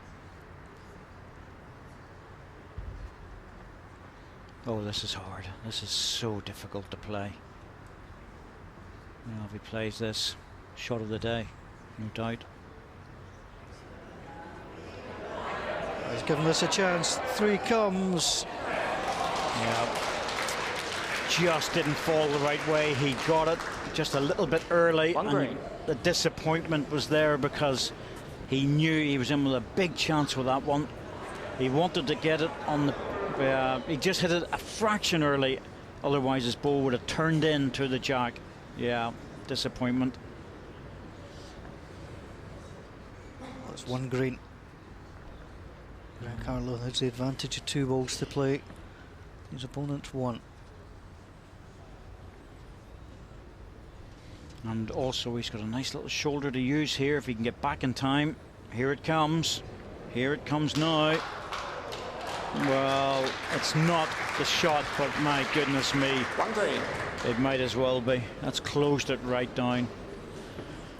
Darren's left for nothing here but a forehand, I think. Well, he's got to find 2. Forehand, it's very, very tight, isn't it? Just the way the angle of the red ball at the front. He can play a split in the backhand, and the trouble is that the other red ball, and this is where the difficulty comes in. The red ball that's crucial, or the ball that's crucial here, strangely enough, is Darren this has one. one timeout remaining. Because that ball is going to keep the ball beside it, the red one, in place. Now he's looking at the split, but the difficulty is that as soon as he hits it, he knows one red ball is going to stay in. We'll just let him take his foot away. But the ideal shot would be to get into the inside edge of that one, and then you force your way through the gap into the jack to make 2, maybe 3. The problem with the forehand is that if you drop back on the jack, it's gone. So you might still be forced to play this, but oh goodness me, this is a hard shot. Well, he's been in a fair number of pickles in the past. What can he do here? Well, he's looking for that split now. Can he make it through? Oh, he has. Oh, the jack's run on too far. Without the jack, he had the double. Second set and the match to Greg Harlow. Well, for a brief second, Perth thought that he'd done it, but the jack travelled to the red ball, and Greg Harlow will take his place in the Scottish International Open final. It's his 4th final. He gets past Darren Burnett, and the Englishman Greg Harlow celebrates in Perth.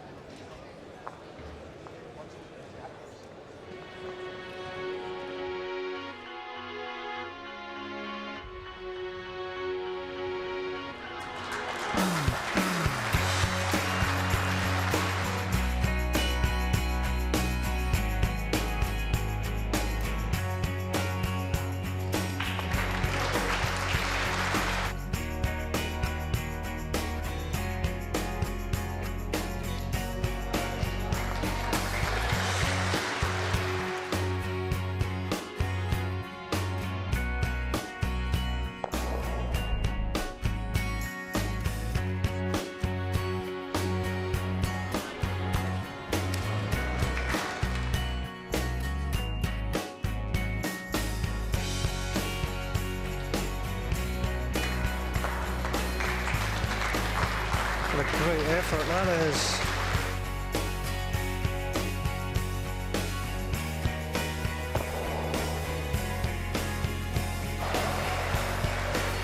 One shot, second set and the match to Greg Harlow.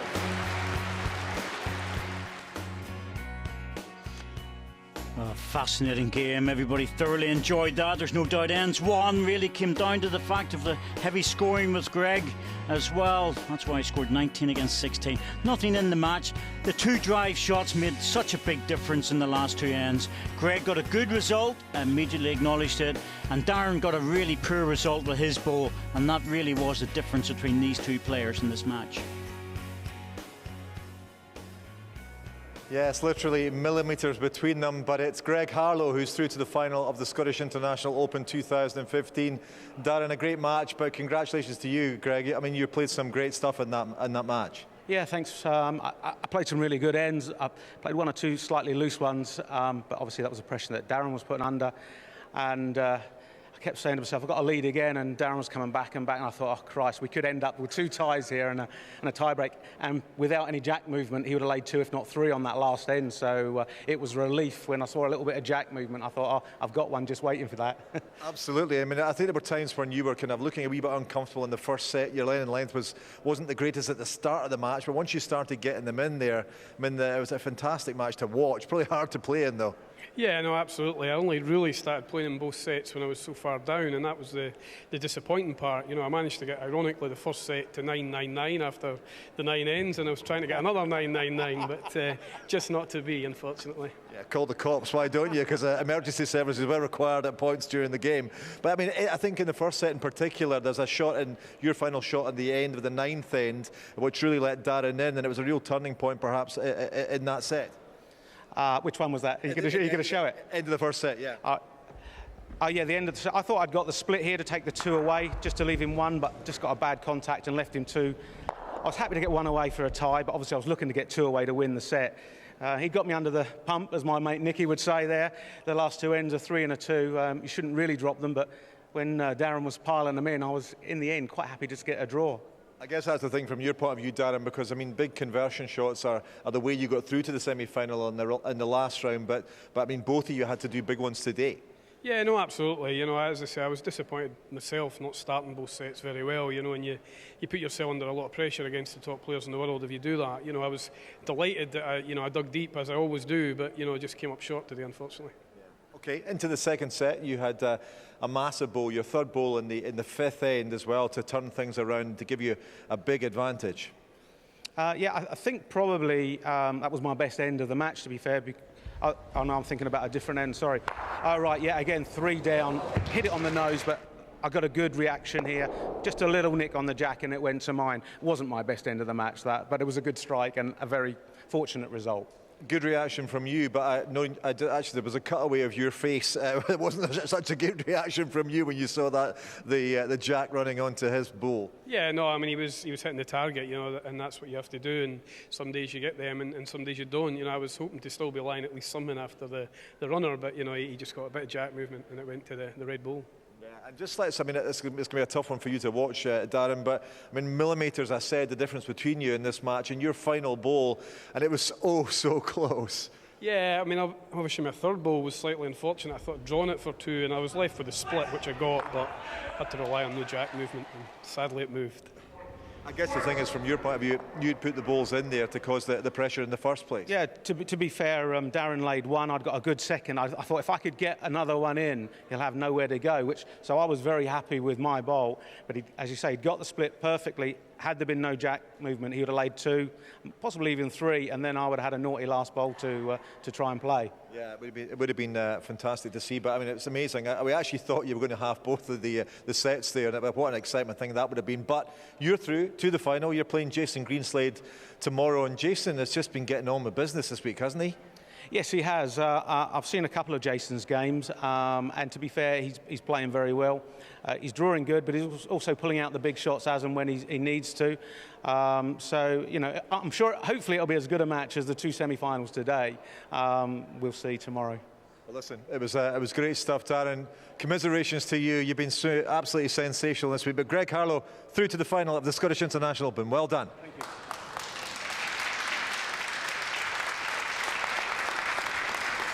Well, I'll tell you something, that final between Greg Harlow and Jason Greenslade is going to be pretty impressive, and it's live here tomorrow on BBC 2 Scotland. But earlier today here at the Jurors Centre in Perth, we had the Scottish Young Bowlers final, the indoor bowlers final. It was between Stephen Lowry and Craig McIntosh.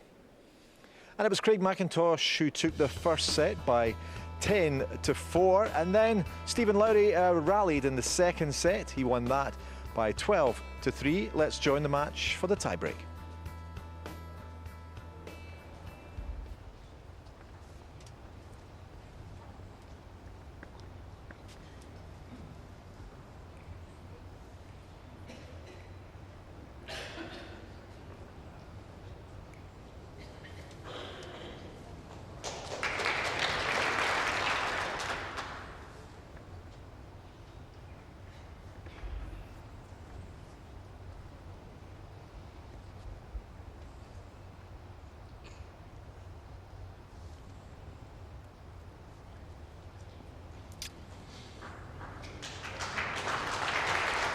Playing this backhand well.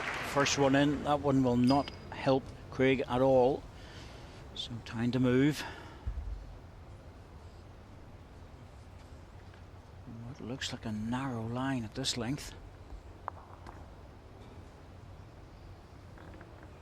Just needs to be a little bit further. The weight wasn't that bad actually, probably within a foot or so.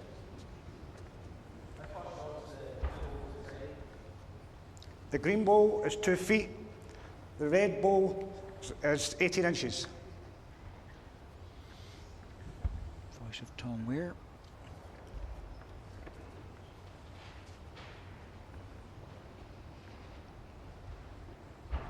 No shot clock, of course, for this final.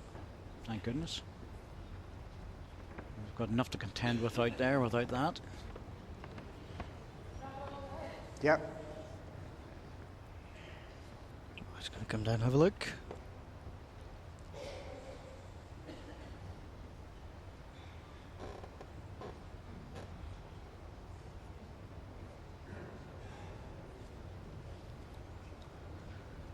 Well, he won't like what he sees. Well, he might be tempted with a backhand runner, but I don't think it's sitting right. You know, he wasn't that far away on the draw on the forehand. Just needs a slight correction. He's certainly looking at the running ball, but you know, even if he did make the gap and take one out, there's probably two against him. So and there's a tiebreak end. It's not just a matter of accumulated shots. You just have to win the end. The forehand looks like a better option to me.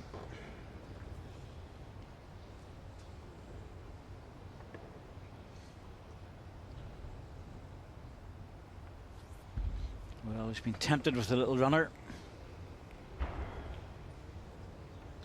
And he's definitely in the area. It's just about connections. Oh, I don't believe it. That's going to fall in. Well, if that drops in, it'll be the shot, but to say it's a fluke would be an understatement. And that will change things because that gives him a really good option. You see this ball coming in, the red misses the jack, but his own green ball comes through. Well, it's now fallen down as well. I think it might still be one to red, but I think it is. It's close. So it was a good little hit shot because that was played with very difficult weight.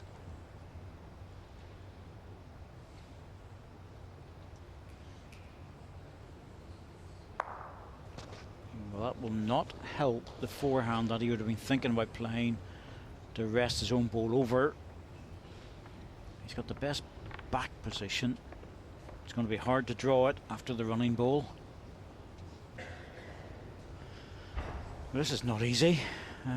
Ball on the jack would give him an opportunity, but the chances are he's going to hit, more than likely hit his own ball. But if he does want to play through it, he can play there. That would work.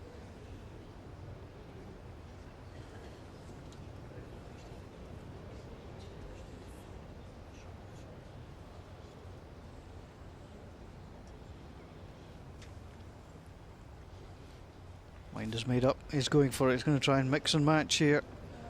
get something to happen. He might get an edge all the way through.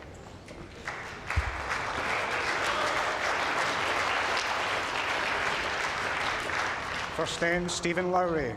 A little blow of the cheeks. It was a good option to play for. It was the right shot to play.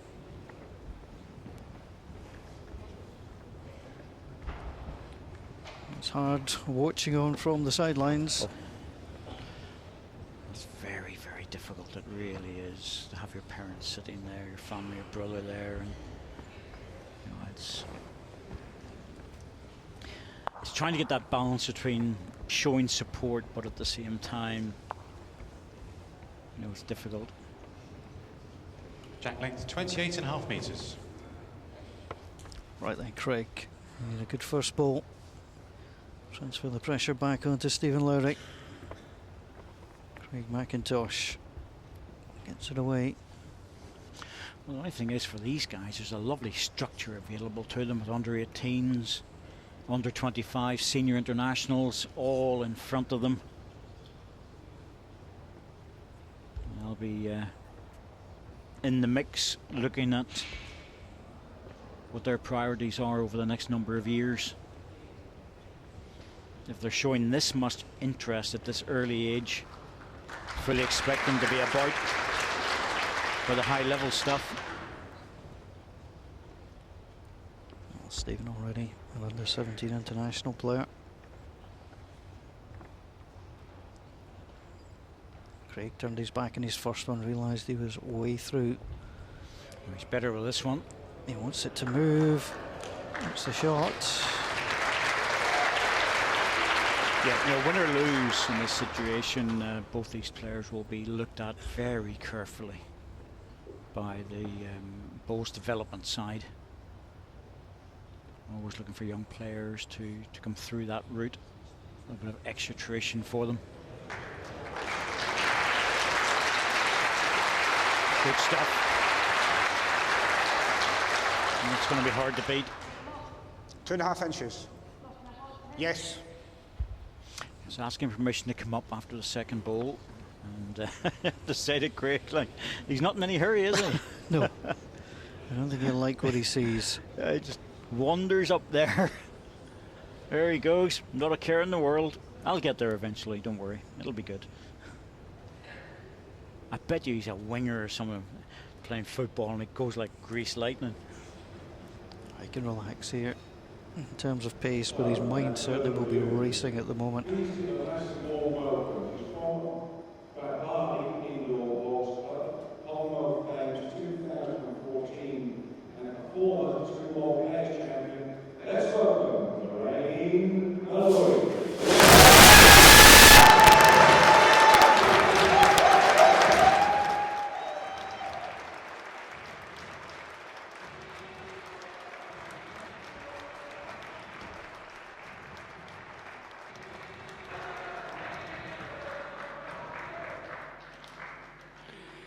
And up against her is from Arbroath and District Indoor Bowls Club.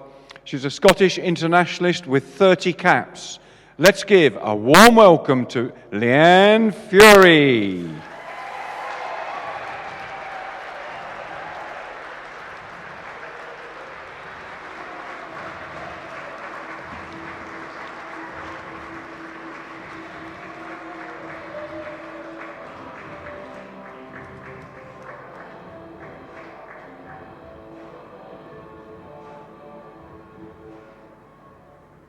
They've played their trial ends, and I hand you over to Janice Gower in commentary.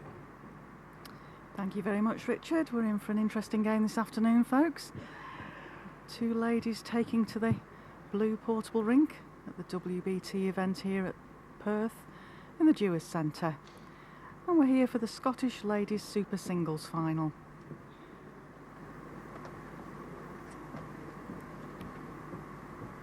Well, opening proceedings, we have Leanne Fury. Jack length 29.5 metres.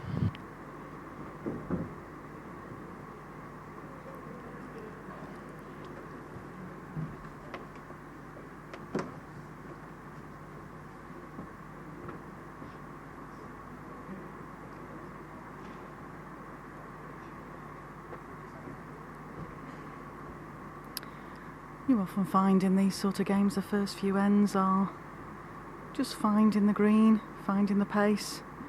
The portable rink here does change pace at various different times during the day, dependent on the temperature in the auditorium.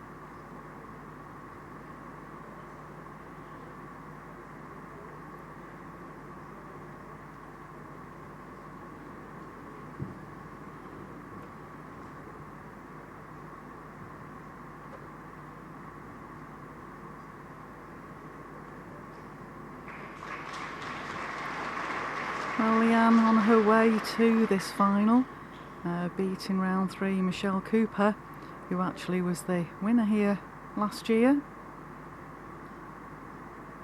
And Lorraine Malloy, that's just playing now in green. In her last game she took out Julie Forrest. Julie Forrest obviously quite well known for being one of the few ladies to ever qualify outright for the Open World Championships in Potters in January, and she's also part of the ladies lineup this forthcoming January. So both of these players have had a tough fight to get to this final. 2 red.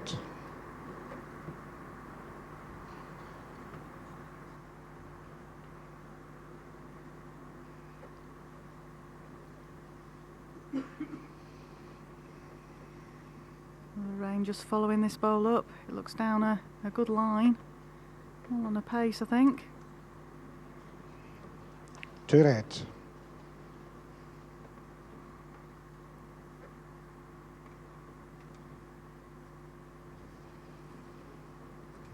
We're in.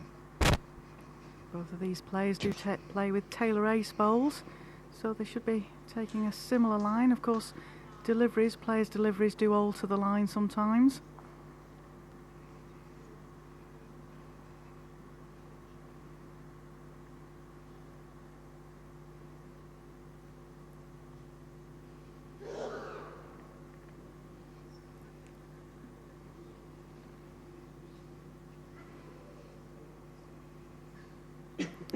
Players here, again like the junior final, if you tuned in to us for the junior final this morning, they're playing 2 sets of 9 ends and if necessary a 3-end tiebreak. They don't play under the shot clock rules as we do at the WBT ranking events. That means that they can only follow up their 3rd bowl to have a look at the head unless they ask in advance of our marker Tom Weir.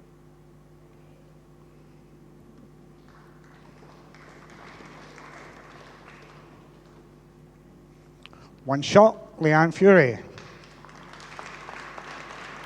And there's the dulcet tones of our Scottish marker Tom Weir, one of the newest members of the officials board of the World Bowls Tour. Joined us for the full season this year. And our umpire for the game is Alan Thornhill.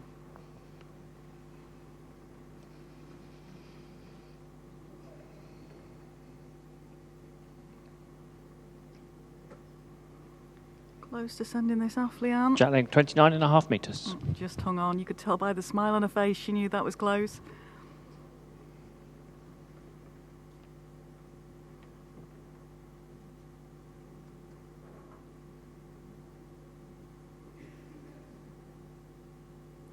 Both of these girls have won many major achievements at Scottish level. Leanne's played internationally in 2006 right up to the present day. She just plays indoors. There's won a few national titles. Lorraine's got a long list of national titles to her name. So both really competitive, strong Scottish players.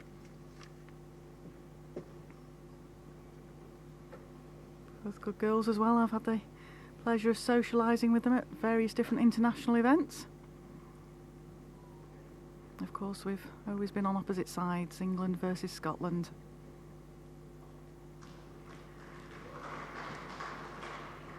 You know, Leanne's played a couple of good opening bowls there. We saw in the junior final earlier, and in most of the games that you'll have seen here at the Dewis Centre in Perth, it's getting the 2 opening bowls in in singles play that's key. You can put your pressure on your opponent then. Lorraine just tried to play into that. It's not an easy shot to play on the portable rink.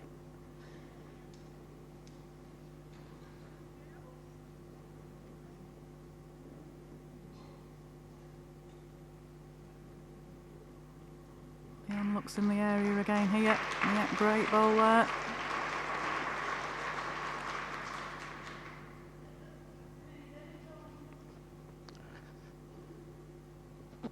There's 2, possible 3. Yes.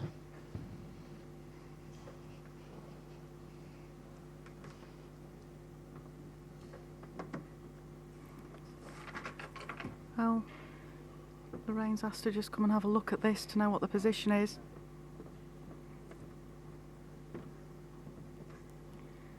She does right. She'll probably want to play a little bit of a runner into this. But it's just working out which hand might be the better hand to play it off. She doesn't really want to take her own bowl out of the head, so she might choose to play this down the forehand.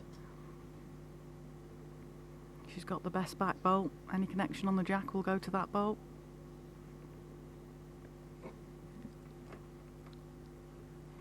Choosing to play it off the backhand. Looks under the line, might get a connection with the outside red bowl. Yep, got the connection.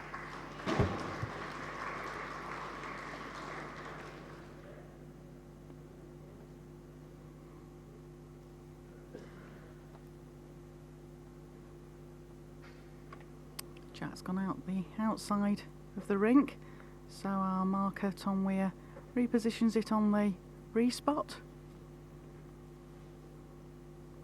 Leanne very quick then to play the line. These girls have had the chance to have a practice on the rink, so no doubt they'll have been practicing the re-spots. She's pulled up short there. 1 green. 1 green. Great chance here for Lorraine to slot another shot in here for 2.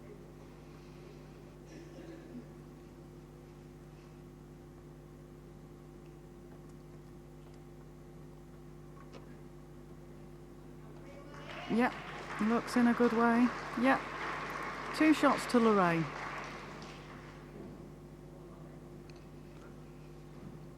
Two shots, Lorraine Malloy. Always nice when you get on the card, you feel a little bit more comfortable.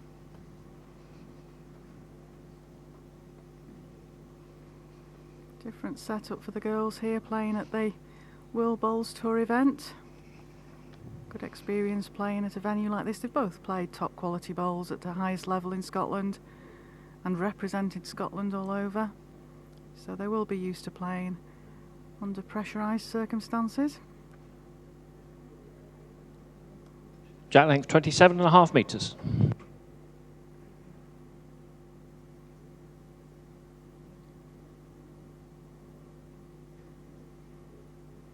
All about these first bowls.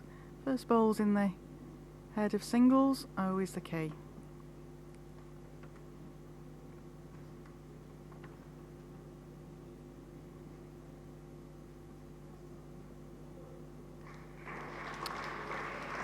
Great opening bowl there by Lorraine.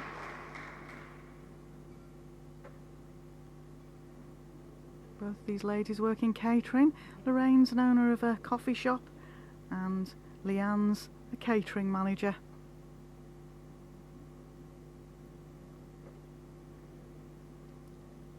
Looks to just be pulling up short with this, probably just 2 feet. Make Lorraine change her hand.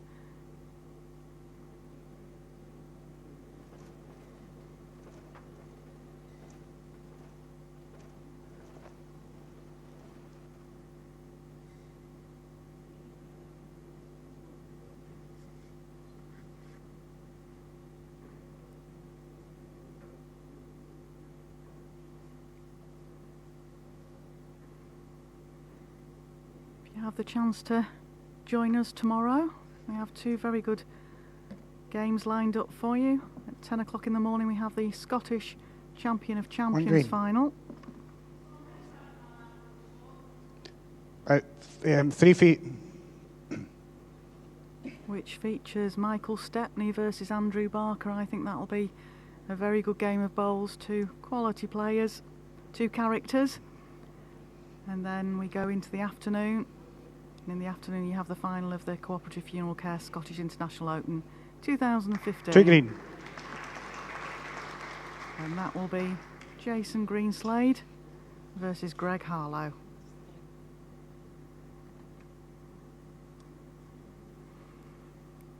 Well, Lorraine holding 2 shots here. Leanne just needs to be reaching with this. She can get a connection off a green bowl.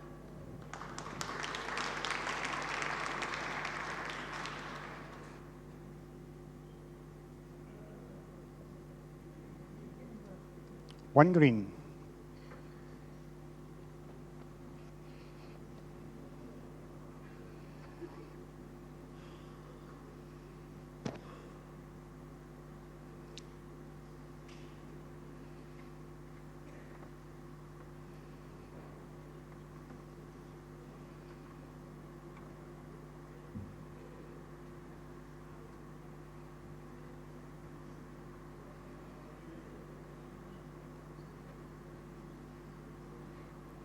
Lorraine just looking to try and count another in the head here. If she reaches this back bowl of Leanne's, it won't be a bad bowl. Just pulling up a little bit short from where she would have wanted that. Leanne's got a couple of choices of shot here. She can afford to reach, take shot bowl out. Got a little chance of a tuck on the jack.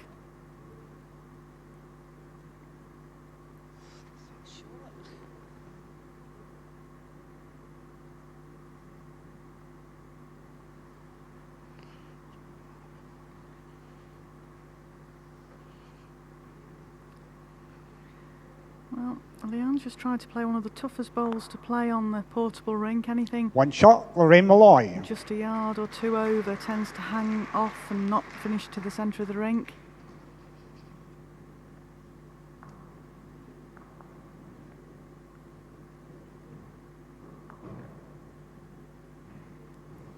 So Lorraine counts a shot at that end and takes a 3-1 lead after 3 ends in this opening set.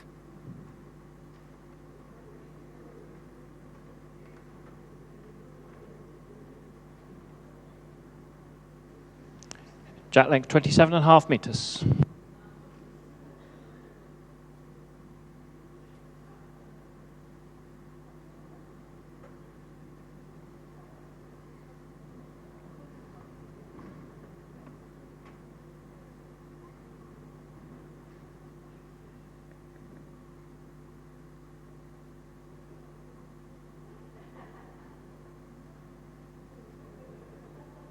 A bit of a loose opening bowl from Lorraine there.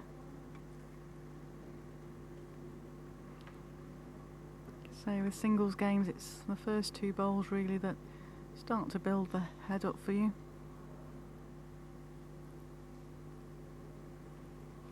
And Leanne's made the most of that opening.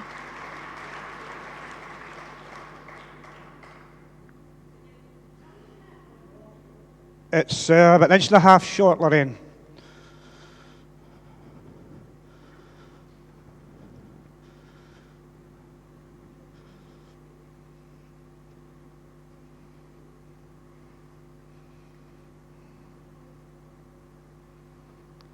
Very good track from Lorraine here, just needs to, well, we're just short of what she needed to do there. She just really needed to touch the red bowl to try and open that head up a touch.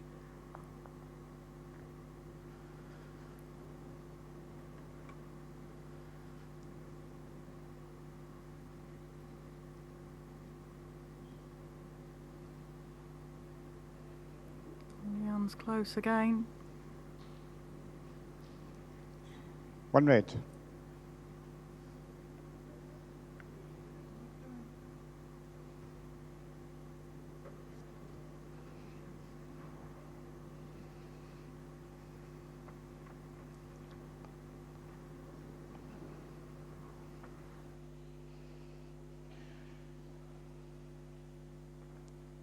1 red.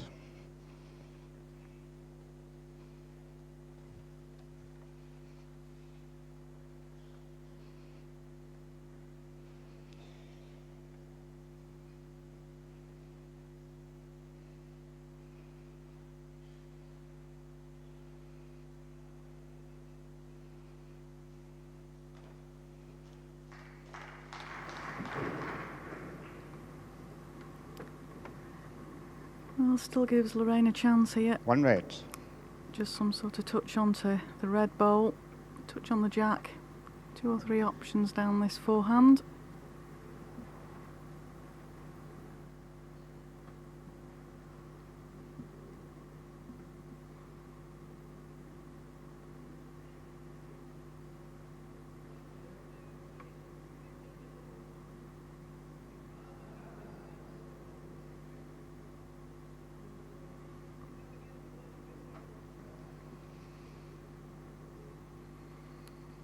Well, this is all about weight now because the line looks very good.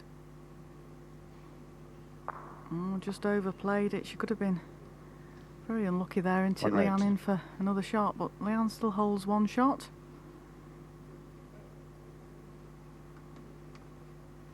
Still looking for a repeat of her first delivery at this end to try and draw in for another.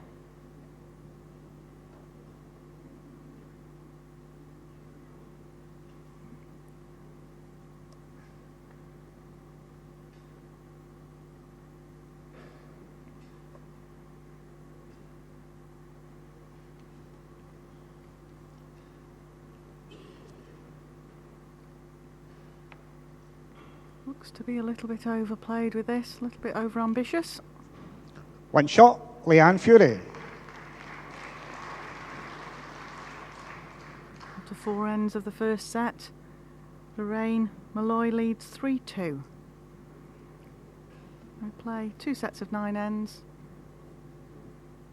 And if necessary, a 3-end tie-break. We had a tie-break this morning in the junior final.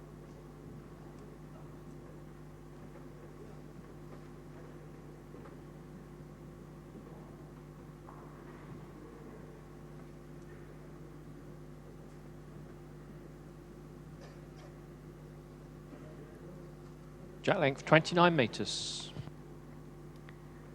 That was a great final between Stephen Lowry and Craig McIntosh. Craig won the first set, but Stephen came back to win the second set and went on to take the tie-break. 2 young stars of the future there for Scotland.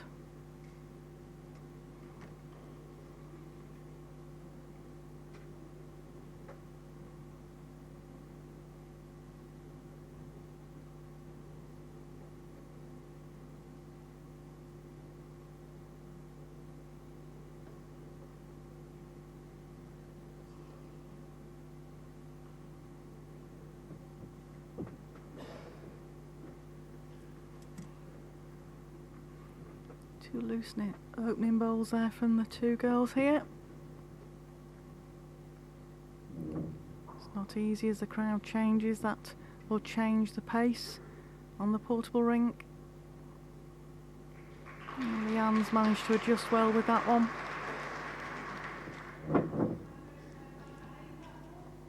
The last ball is about 6 inches past Jack high.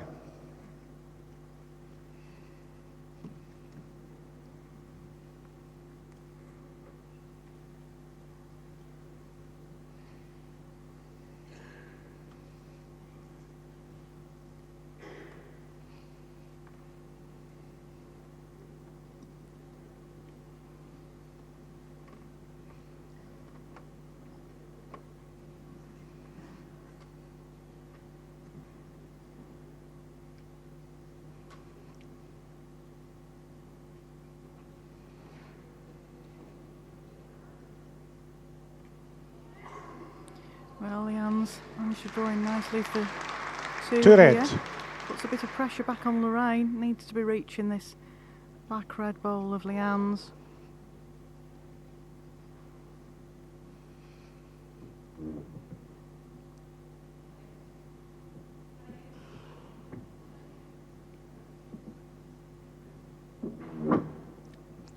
Two red.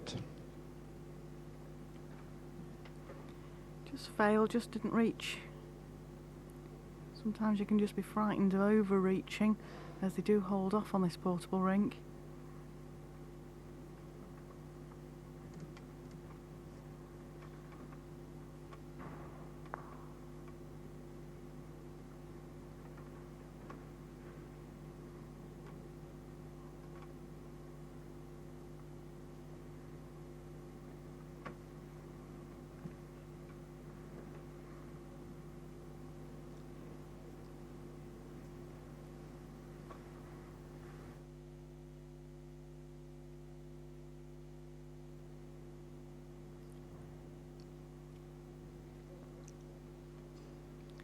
Well, again, Lorraine's just looking to try and reach this back red bowl. Needs to run. Desperately unlucky to go through the gap there. Needed to run to pick the jack Two up, shots, really. Leanne Fury. Well, that takes Leanne into the lead. She now leads 4-3 after 5 ends in this first set of the Scottish Ladies Super Singles final.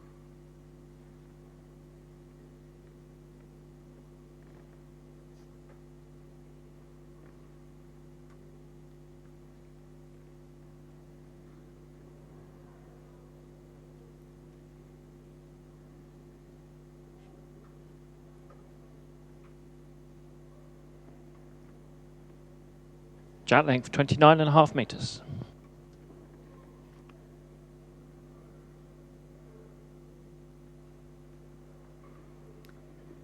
Well, Leanne's opted to go for a full length jack here.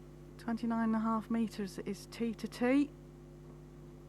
If you're listening to any of the streaming sessions earlier on in the week, you'll have heard Dan Blewett explaining to us how the umpires judge the distance of the jack. You'll see the spots on the green. They work out where the player puts the mat and then where the jack goes, and then manage to calculate using the spots as to how long the jack is. And Lorraine's managed to find the 29.5 metre jack with that lead bowl very well.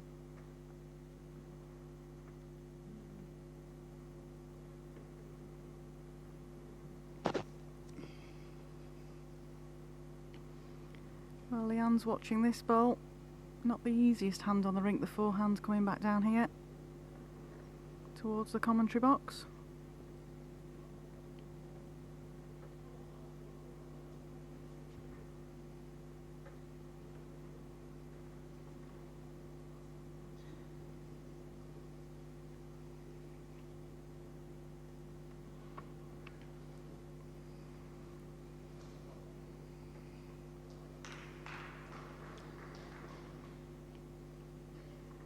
Well, it's not a daft bowl there, it does cover the back red bowl of Leanne's. Leanne just needs to adjust her weight here.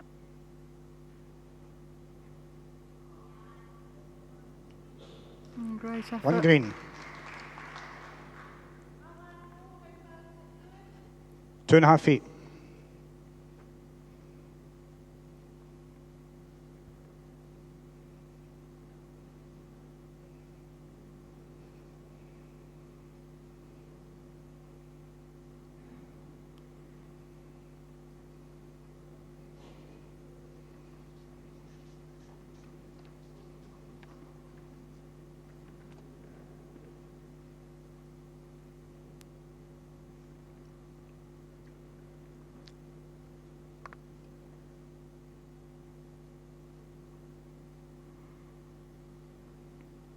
Well, Leanne's on a very good track here again. I think she's just going to hold off.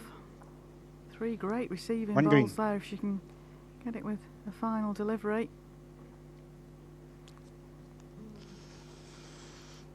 It's been a long week. 4 deliveries gone.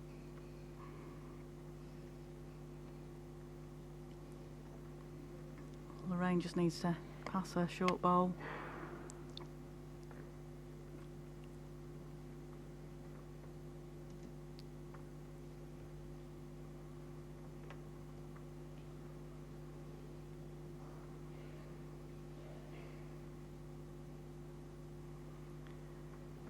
Close with this. Yeah, good ball there. 2 shots, Lorraine Malloy. That takes Lorraine back in front. 5-4 after 6 ends. Good crowd here at the Jewess Centre in Perth. Keep in and out of the rain and wind that's outside. Enjoying the bowls here in this Scottish Ladies Super Singles final featuring Leanne Fury and Lorraine Malloy. Jack length 27.5 metres.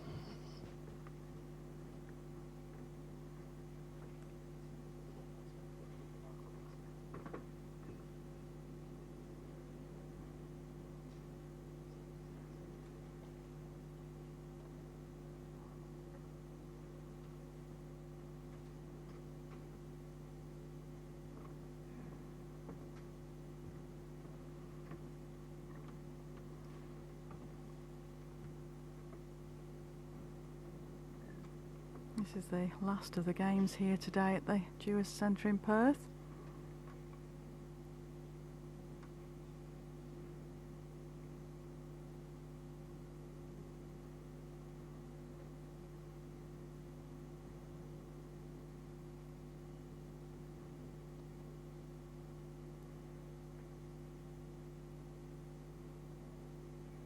Well, Lorraine looks down a good line with this one.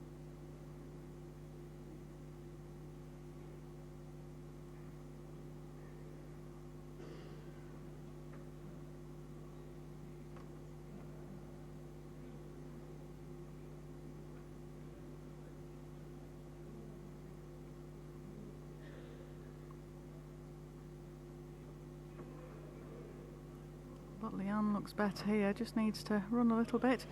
4 loosish bowls here from the girls. The temperature has just dropped a bit in the centre over the last 10-15 minutes. It's close, Lorraine. I slightly favour that last bowl. It's 2 feet.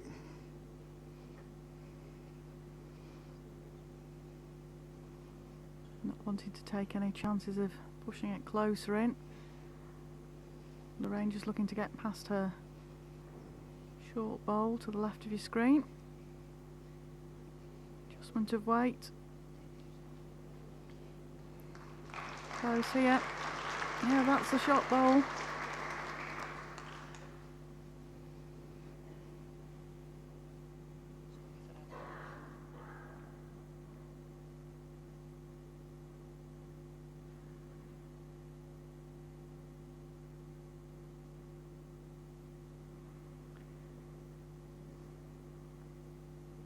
And just push that a bit. As I mentioned before, it's hard to play that reaching bowl.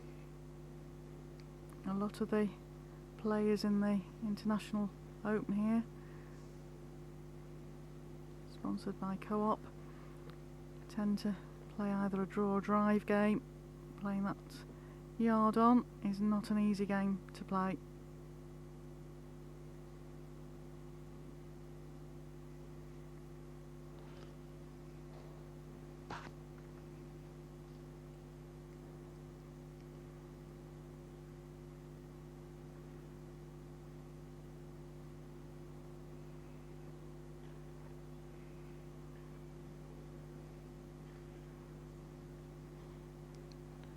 One green.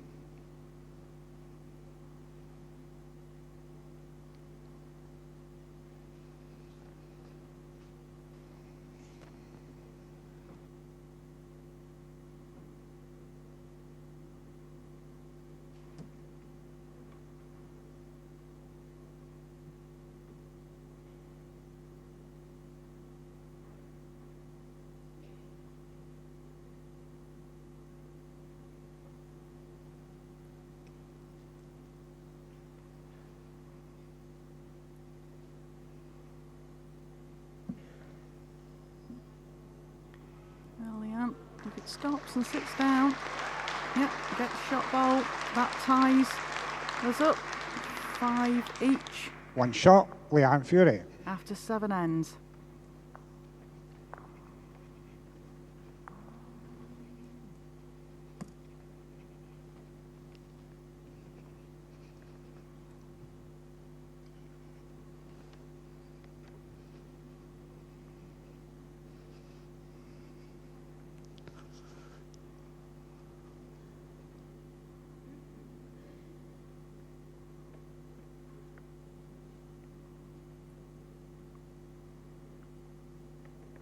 Jack length 29 metres.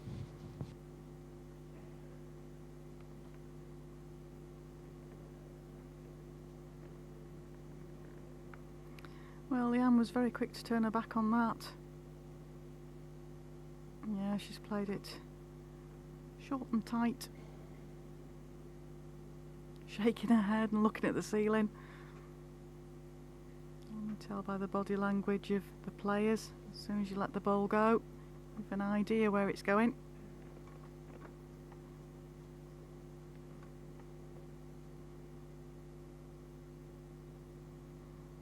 Good line from Lorraine here. Just pulling up short.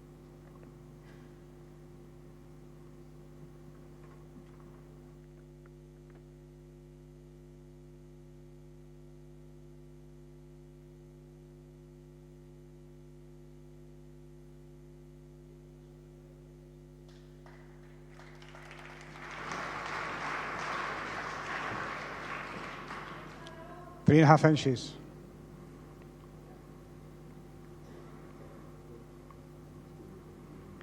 Well, after having a word with herself about her first delivery, Leanne certainly adjusted that.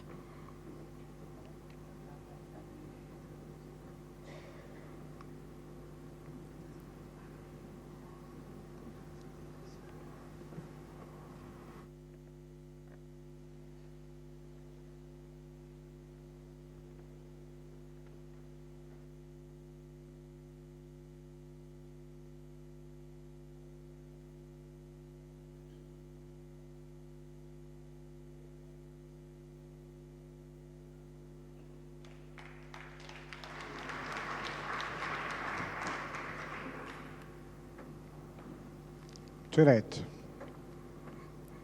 Well, the pressure keeps shifting backwards and forwards here.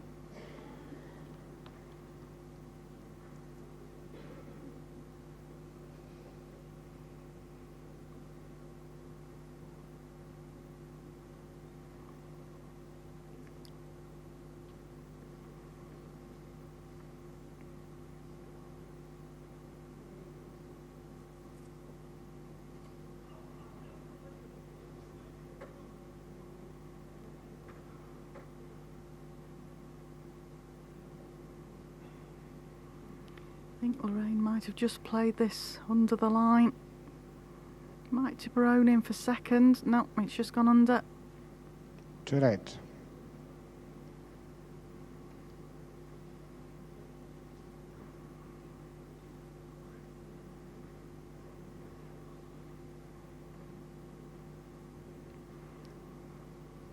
Well, important 10 this, end 8.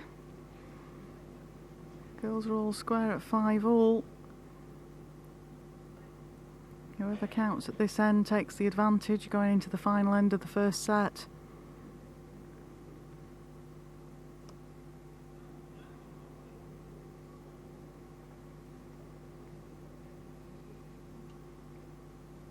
And Leanne will be looking to try and put another one in the area.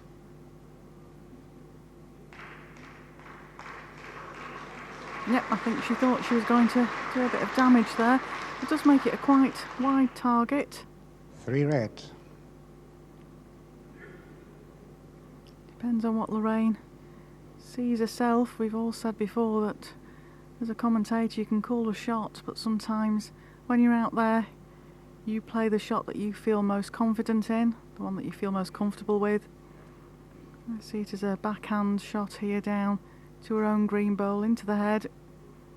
Remove something. Yep, that's what she's played. Needs to get her own bowl now. In the area for it. Yep. Got a good result there. Might have cut it down to 1.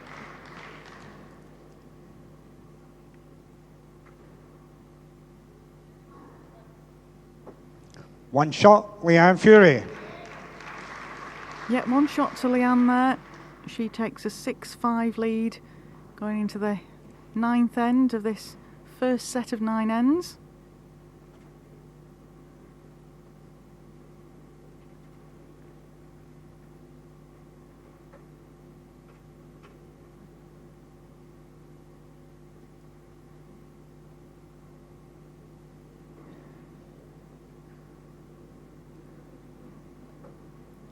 A lot of support for both players here. Leanne's from Arbroath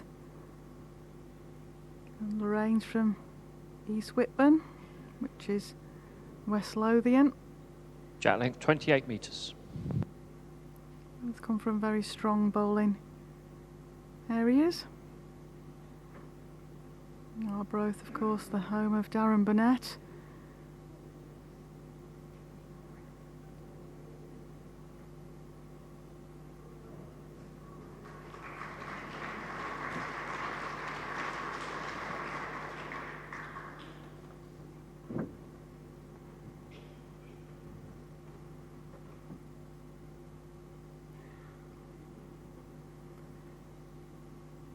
And Darren would be quite happy with that lead bowl from Leanne. He wouldn't think that was too shabby. Well, Lorraine's got a good reply. Just finished a touch on the tight side. Great for length.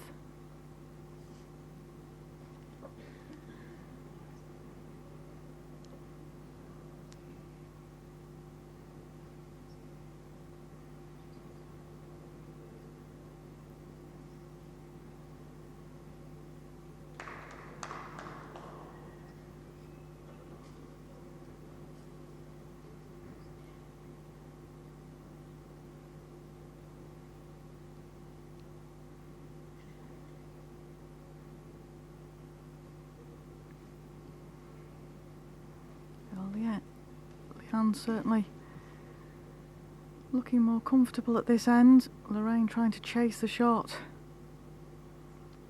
Leanne needs to probably slot another one in there because at the moment Lorraine has got the take-out shot possible.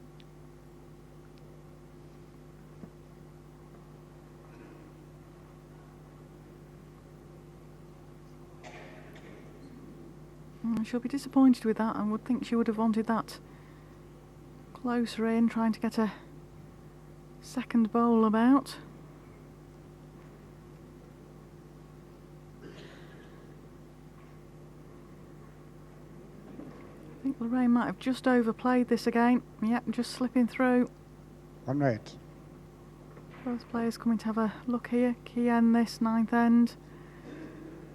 Leanne leads by one shot. And Lorraine only needs the one shot to tie the set, and she's got three in a position there that she could actually trail the jack through. She could win the set.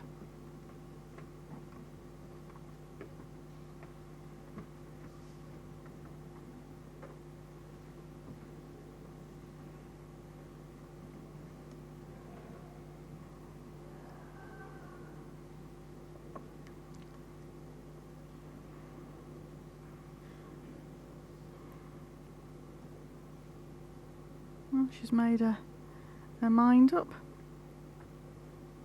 Just trying to adjust, I think, the pace of her last ball. Just tuck behind the jack here, in between the jack and Lorraine's closest bowl to the left of your screen. Yeah, that's not bad there. Lorraine still has got the trail shot. Keeps the same pace as her last ball, but just brings it in.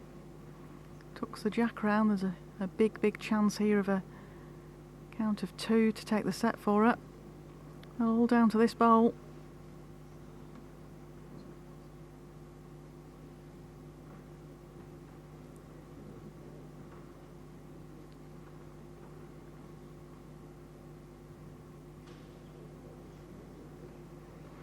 Got a bit more positive.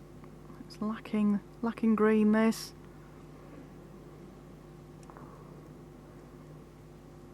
Two shots in the first set to Leanne Fury. So Tom Weir confirms there the first set to Leanne Fury. She wins it 8-5, having been 3-0 down at the start of the set.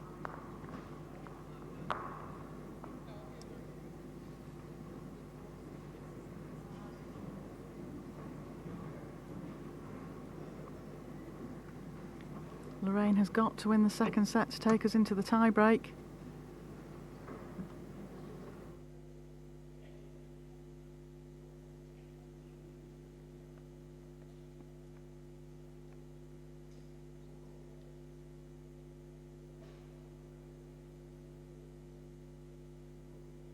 Jack length 26.5 metres.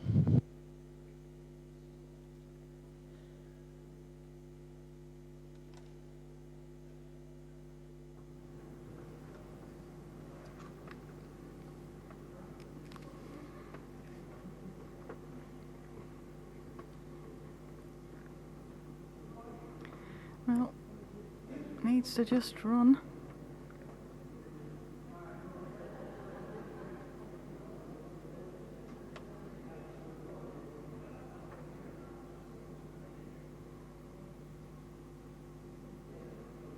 Leanne looks down a good track here. She's in the comfortable position now that she's won the first set. So the worst case scenario for Leanne is she goes into a tie break, so just needs to concentrate on putting them close in this second set, which puts all sorts of pressure on Lorraine, who has got to win this set to take us into a tie break.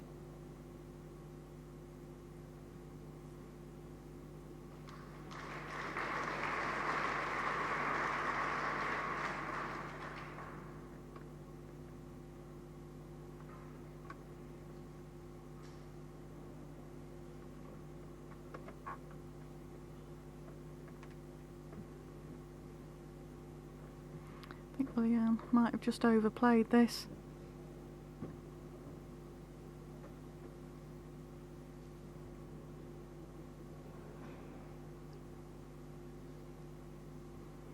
Lorraine will just be looking to capitalise on this space. She can just draw to the closer bowl of Leanne's, which it looks like she has done, yeah. Two good bowls there from Lorraine.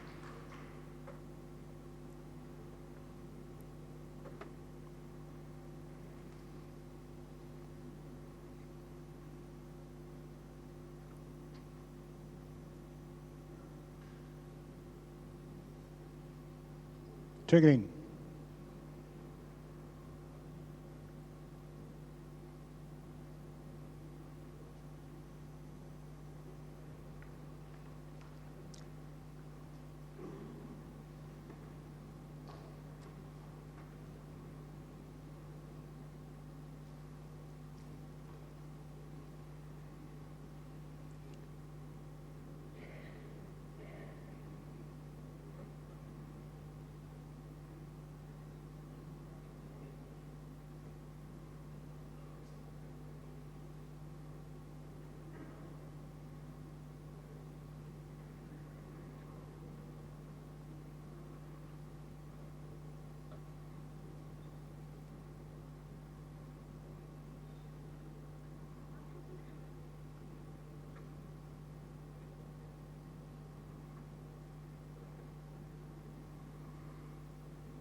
Well, closer here, Leanne.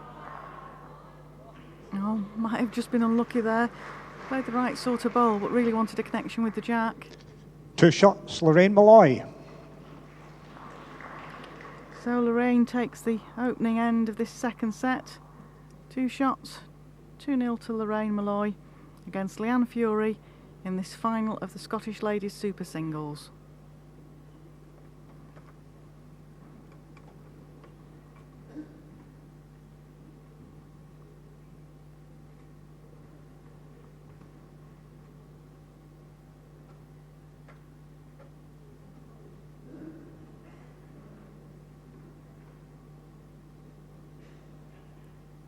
Jack length 26 metres.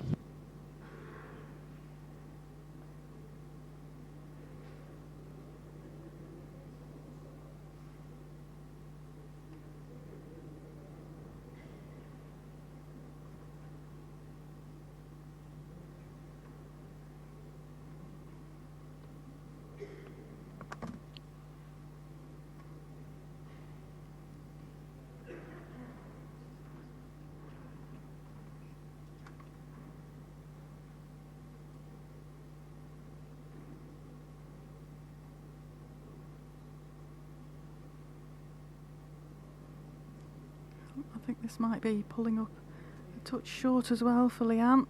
The change of jack length has certainly thrown both players at this end. Who can get it first?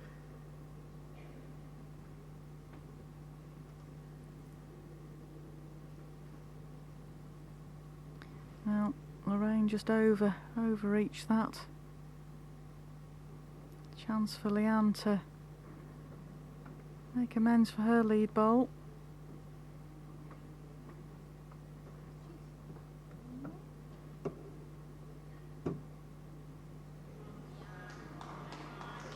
Better bowl here, yeah.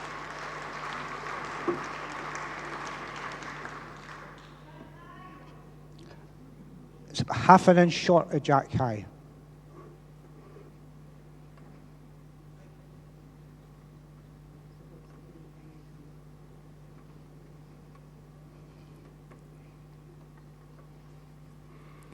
Well, Lorraine's down a good track here. Oh, great effort there. I'm sure Tom will let us know who's shot. 1 green.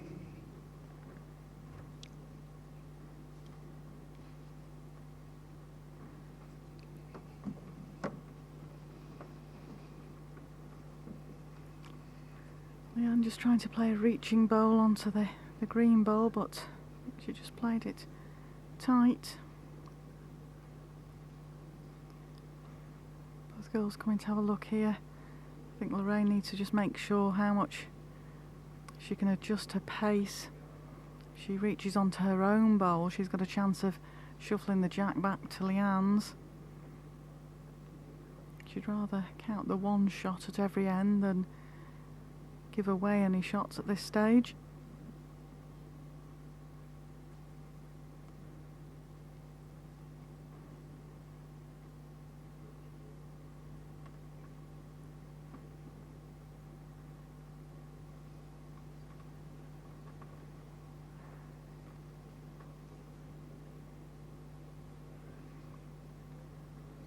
Well, that's not in a bad place really. Tried to play to get the 2. 1 green. But made sure she was wide enough to not do any damage.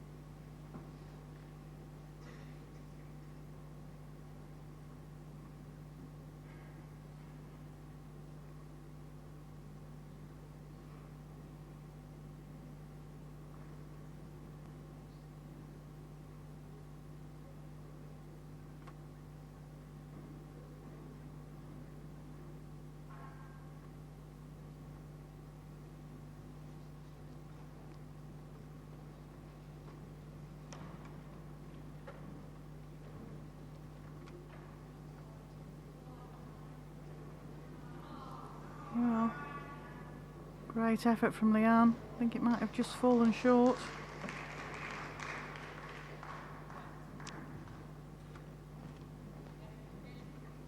One shot, Lorraine Malloy. That gives Lorraine a 3-0 lead after 2 ends of the second set.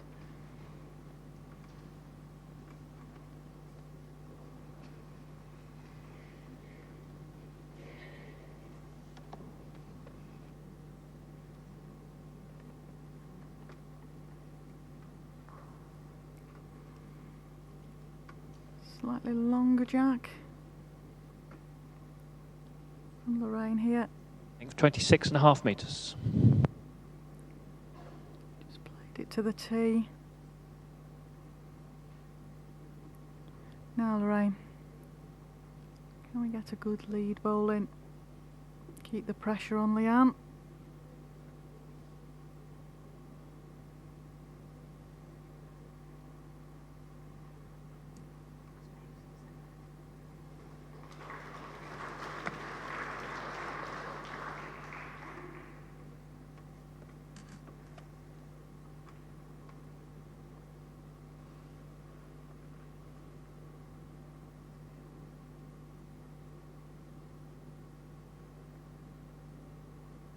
Leanne looks down a good line here.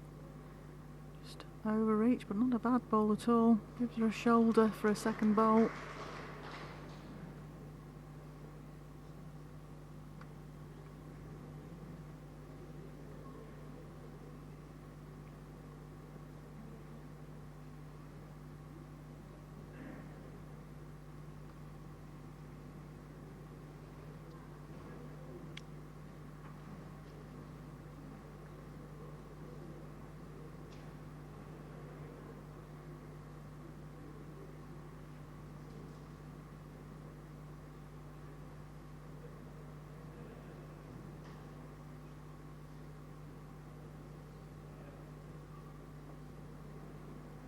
Close here, Leanne. Sits down, it's got a chance. She wasn't so sure about that when it left her hand. Favour green. And Tom Yes. still favours green. As we're not playing under the shot clock, Lorraine's there asked after 2 bowls if she can go and have That a is look at the close. position of the head.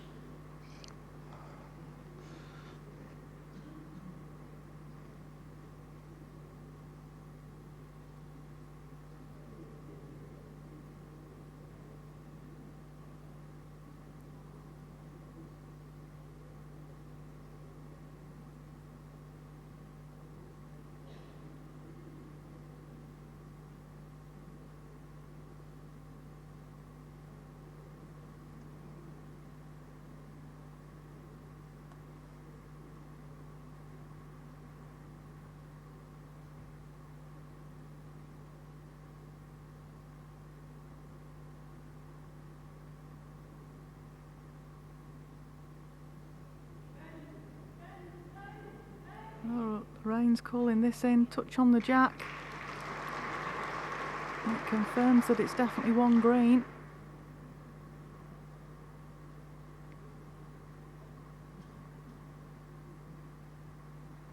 Two green.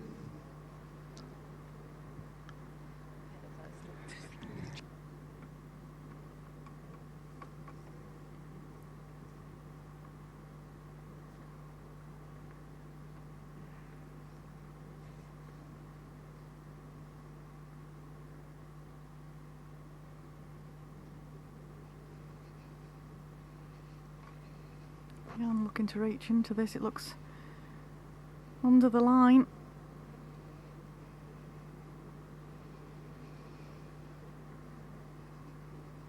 It's a receiving bowl there.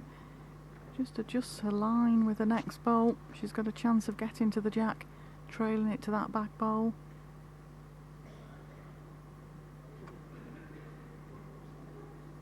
Lorraine's holding 2. I feel she probably needs to draw down the forehand and cover the back position.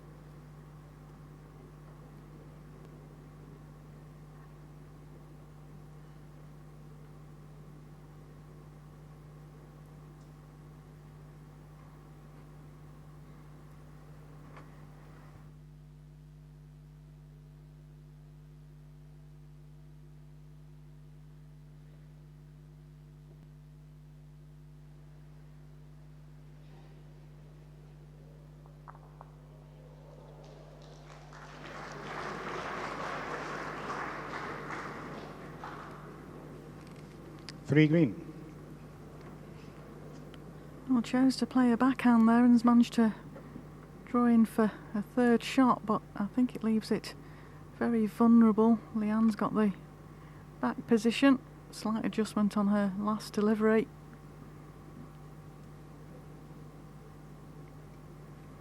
Is all she needs. She can take any one of those green balls out the head. Yep, she's going a little bit quicker.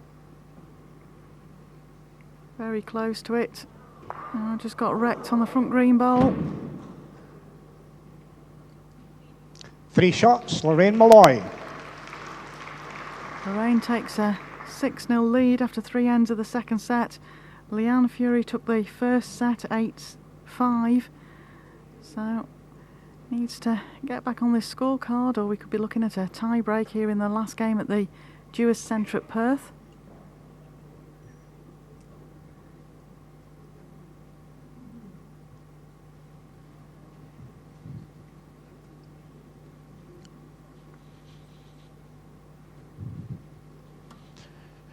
Jack length 26.5 metres.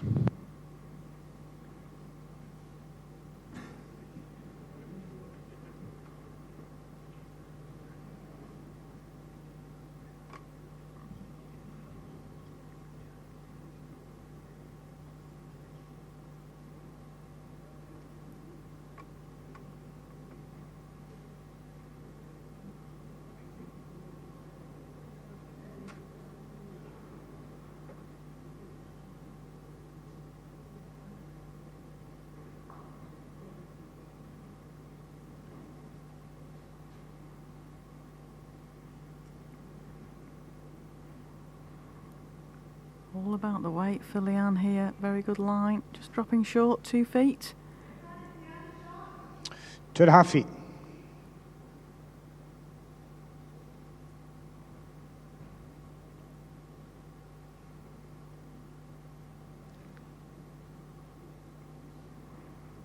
Well, Lorraine looks on a better line here. All about her pace now. Very good adjustment there.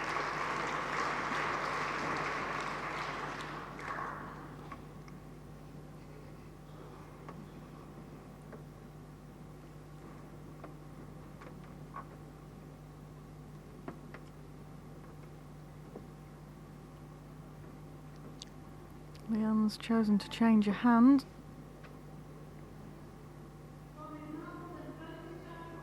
Yes, there's a gap of 3 inches.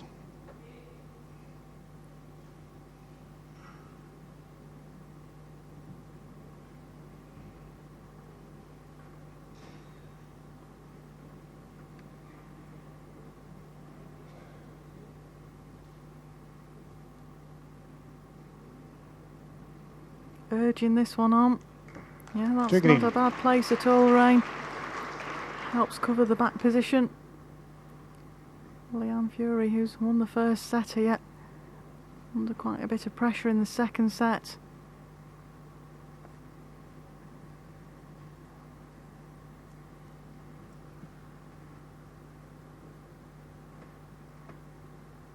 Too green.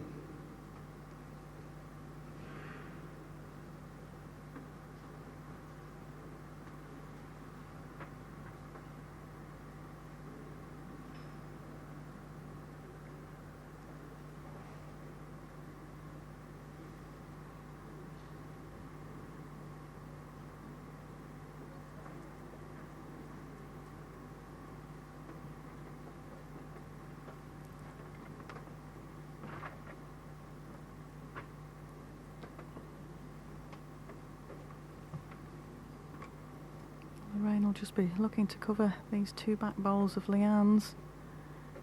Drawing in for another shot would be very good. Looks close to it. Just got through the gap. Holes for bowls, they say.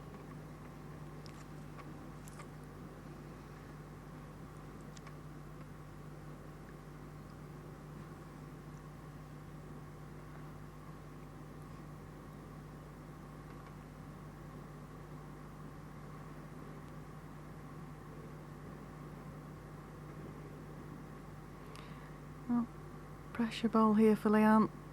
Doesn't want to drop another 2 shots. All sorts of trouble here in the second set. Wants to really stop the rot.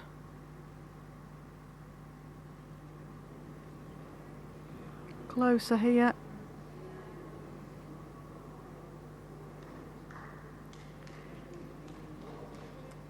Two shots, Lorraine Malloy.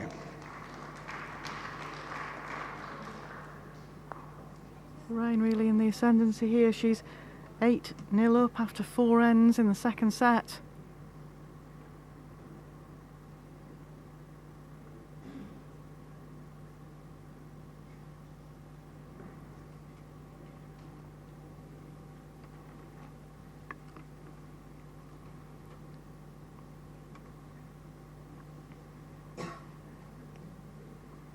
Jack length 26.5 metres. Sticking to this 26.5 metre length jack, and it's certainly serving her well at the moment.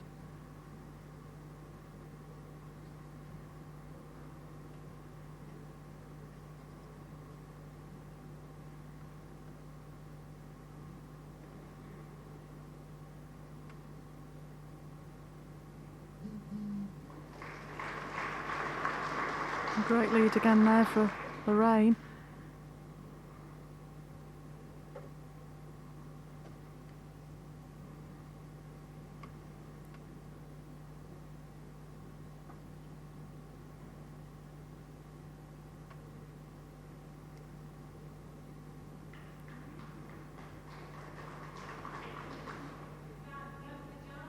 Your ball. Leanne's ball is about 6 inches short of jack high. Your ball is about half a ball short of jack high. Yes.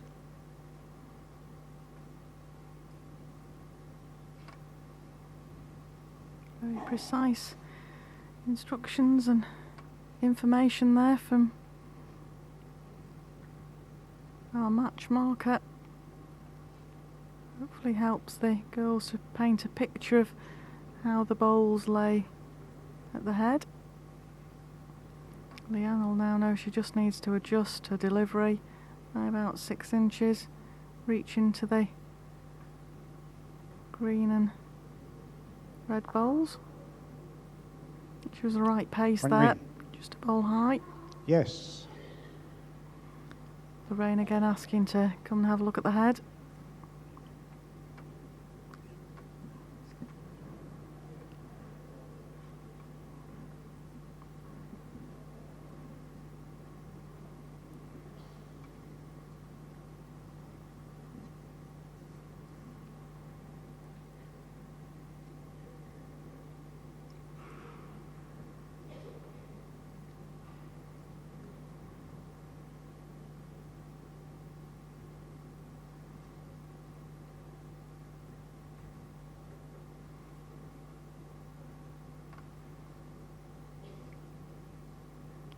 Lorraine sticking with her backhand here. She's just going to slip past the short bowl. She nearly nudged it in there. A little wry smile there.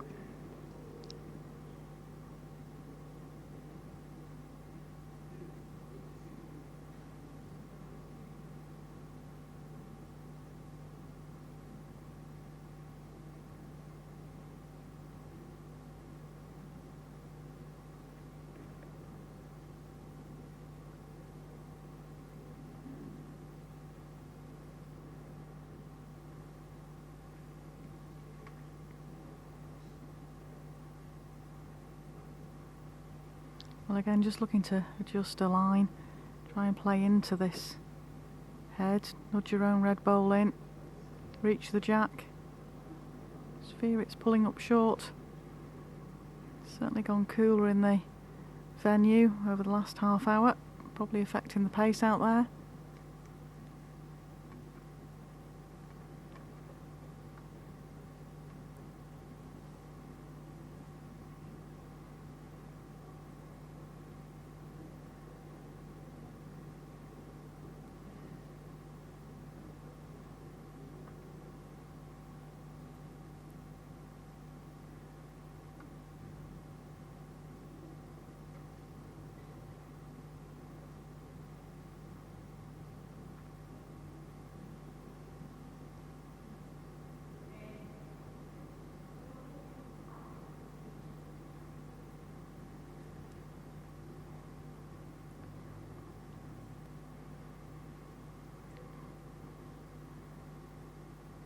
Well, Leanne's got a choice here, but there is only one green bowl in the head. There's a chance of playing at her own middle red bowl, taking the green bowl out. Whether she can play it with the right sort of pace to stop for 4, but there's certainly a very good chance of a 3 count on the cards, and at this stage of the set she might as well play it. She's won the first set, so it's a chance of getting back into this second set.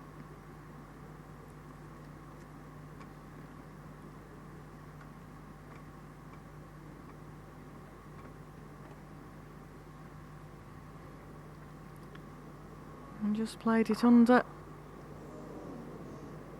Right sort of pace for the job. 1 shot, Lorraine Malloy. Well, Lorraine takes a 9-0 lead after 5 ends here. Looks like we could have a tie break on the cards.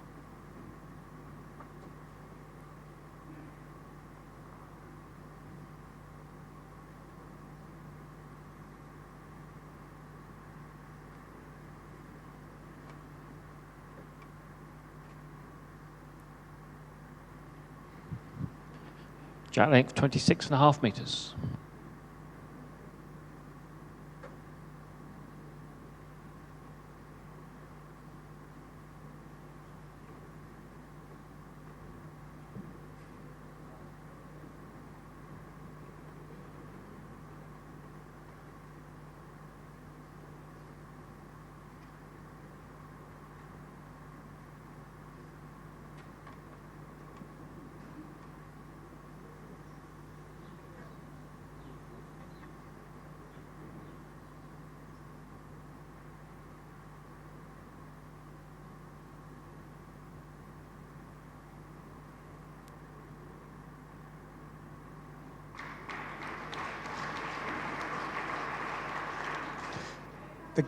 The gap is about 6 inches.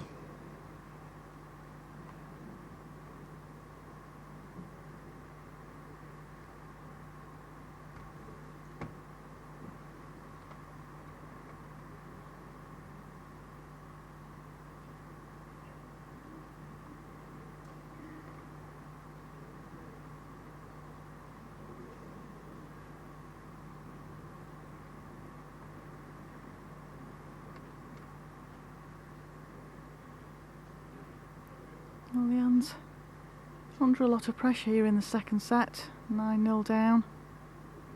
Wants to be thinking about just getting a line on length, ready for the tie break. Your last ball's 2.5 feet. Yes, 1 red.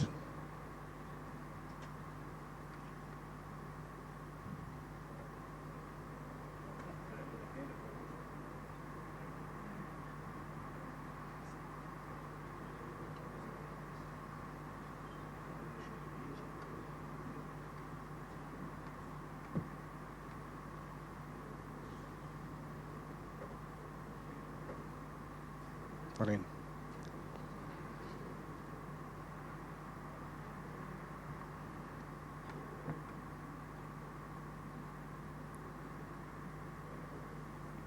I think she'll be disappointed with that. 1 red. Just overplayed it. You're always frightened when you do get a good bowling of stopping short and giving your opponent a target.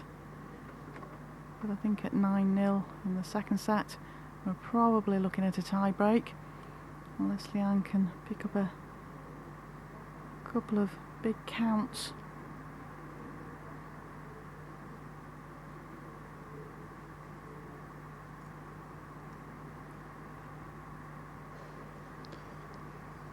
Lorraine just looking to lift the bowl out.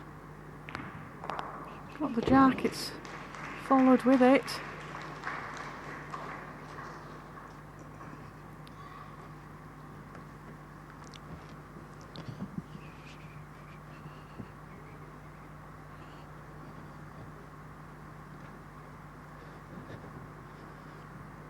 One green. Yep, managed to get shot out of that. Jack's now in the ditch. Both players have got their closest bowls just on the rink.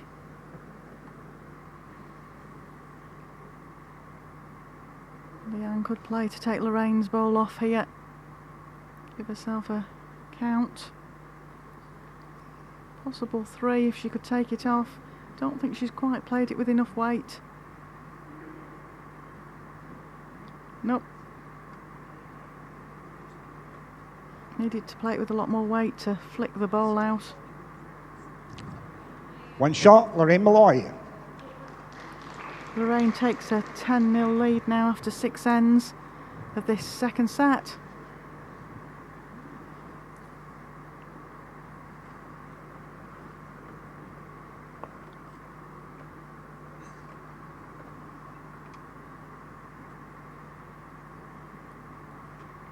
I think everybody in the venue is gearing up for a tie break, and Lorraine's certainly playing well Jack length here. 26.5 metres.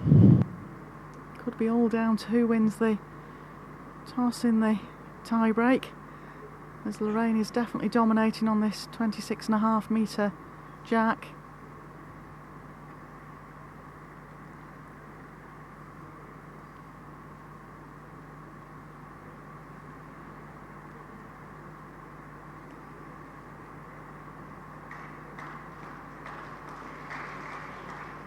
Often ask players whether they take the jack or give the jack away when it comes to the tie breaks, and I think it's all down to how the game's gone, whether you feel you've dominated on a certain length or whether you'd rather have the last bowl.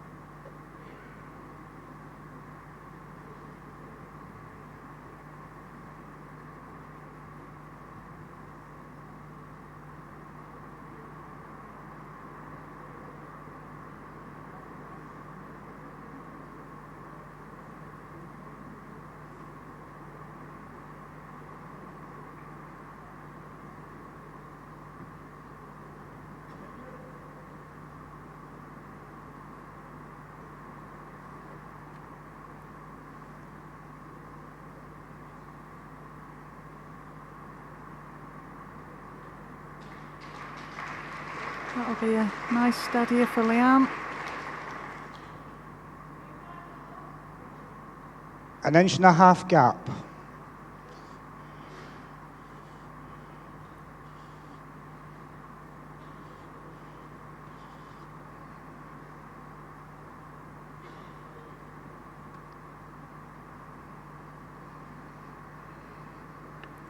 Well, Lorraine's chasing this. I think it's just going to drop short.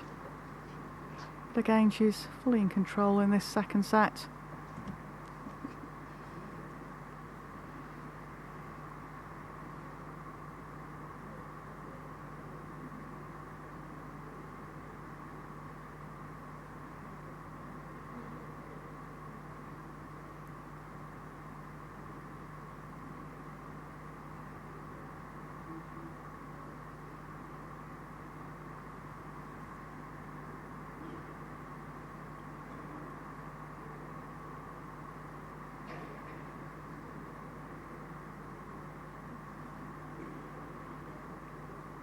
Leanne's really got to try and make a count out of this somewhere.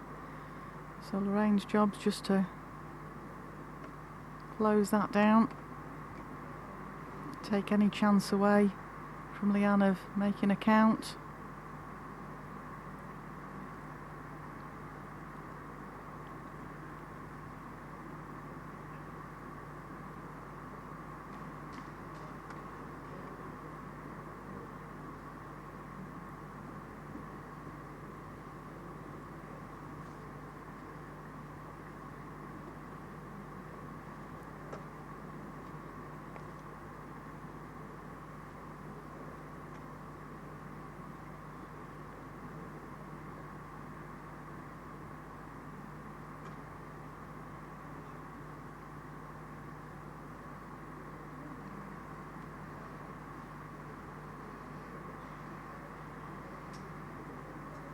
Well, I think she's a little bit high.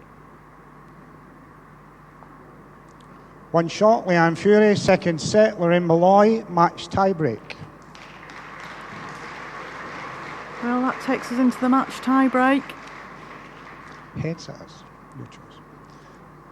Leanne won the toss and has given the jack to Lorraine the first end.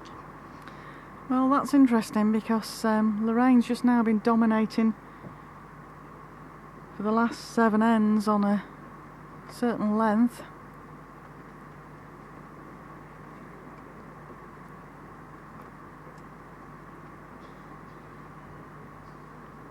So I would think that Lorraine will stick to that length.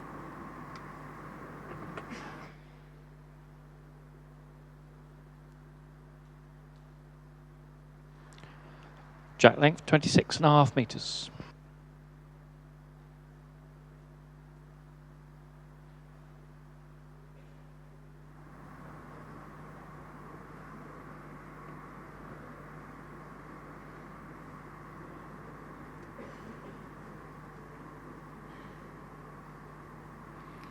Don't forget, if you fancy some more bowls tomorrow, we've got 2 really good games for you.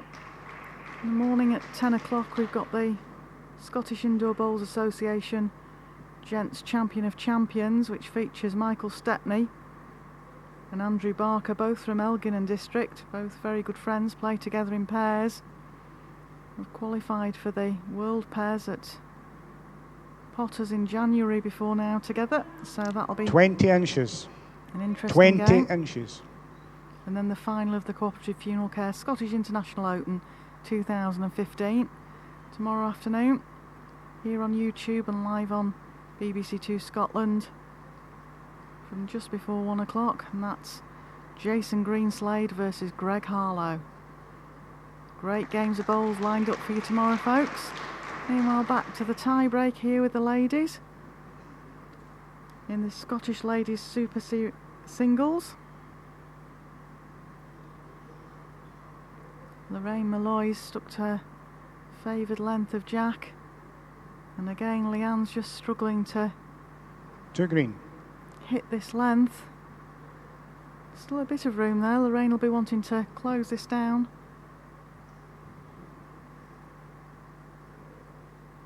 When we go to the tie break, it's not about how many shots you count, It's just on ends. 3 possible ends. If after 2 ends they've got 1 end each, we will go to a 3rd end of the tie break. Well, Leanne, bit of room for you here. Played a great line with both her previous deliveries, just after a wait here. Urging this on, yeah, better bowl here, Leanne. Yeah, shot bowl in there. 1 red.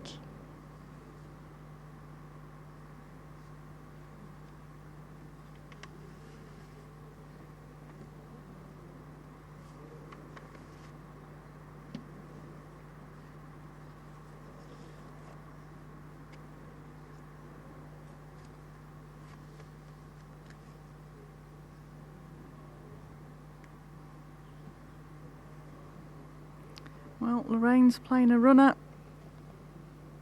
Just under with it. First end goes to Leanne. First end, Leanne Fury.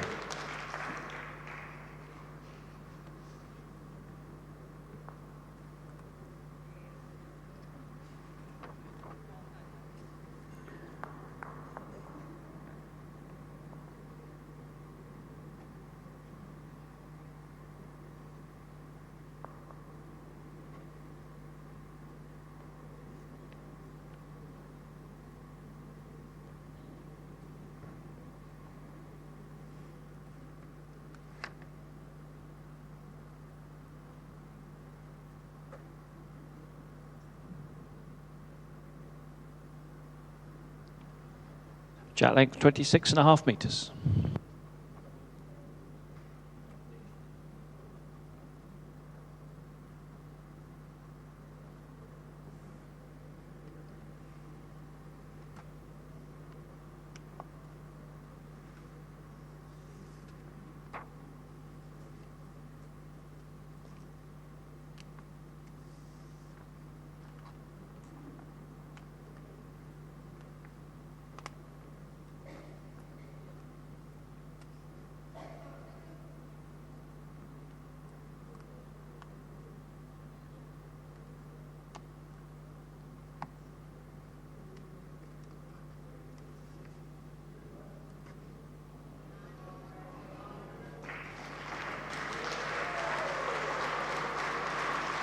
Well, Leanne's certainly finding this. The gap's 2.5 length of inches. Jack now.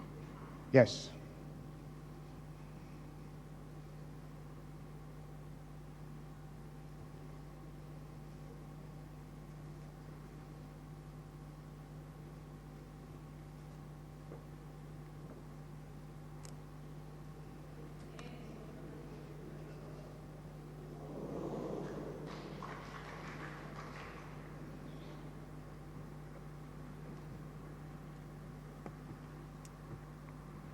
Lorraine having to try and shake something up. Later reach the red bowl of Leanne's. Leanne's just now looking for cover. Cover any chance of the Jack going back. That's a very good positional ball from Leanne there. Lorraine's got this bowl and a final delivery to make the difference. Looks closer here. Looks closer. Oh, great bowl. It's opened it up. There's a bit more room there. Leanne will just be trying to slot another one close.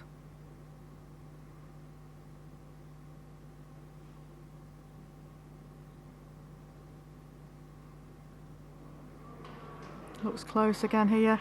If she tucks this Jack away. Yep, great bowl there.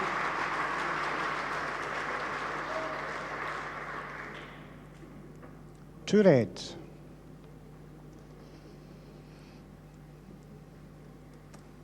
Well, having really struggled in the second set, Leanne's certainly come back onto a good game here. Lorraine Malloy has this final bowl to keep herself in the Scottish Ladies Super Singles final. If she misses with this, the title goes to Leanne.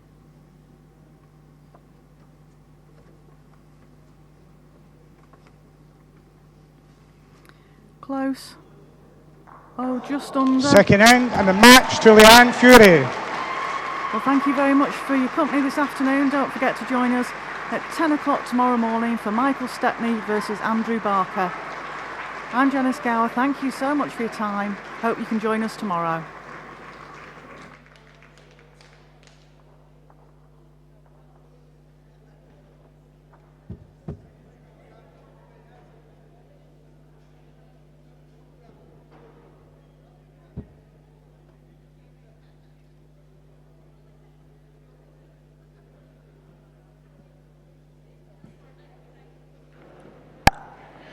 If you'd just like to stay on for the presentation, ladies and gentlemen.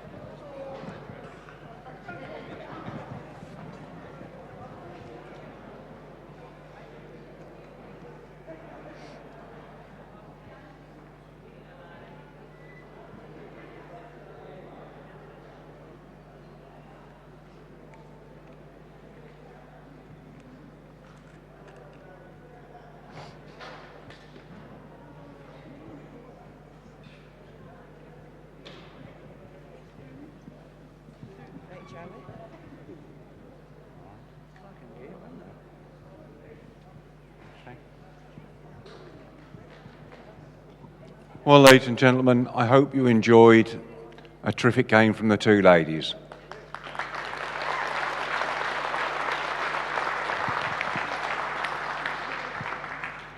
Right, can I please just introduce you to your presentation party for this afternoon? It's the SIBA Lady President, Vicky Wilson, and the Honorary SIBA President, Mr. Charles McDowell.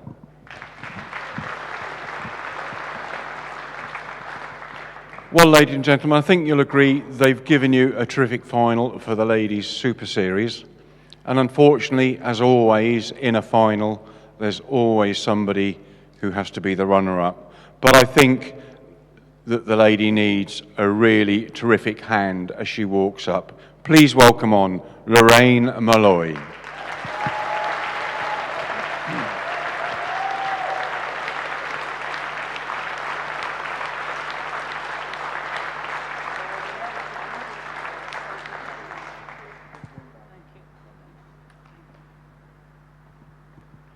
And ladies and gentlemen, your 2015 final winner for the Super Singles is Leanne Fury.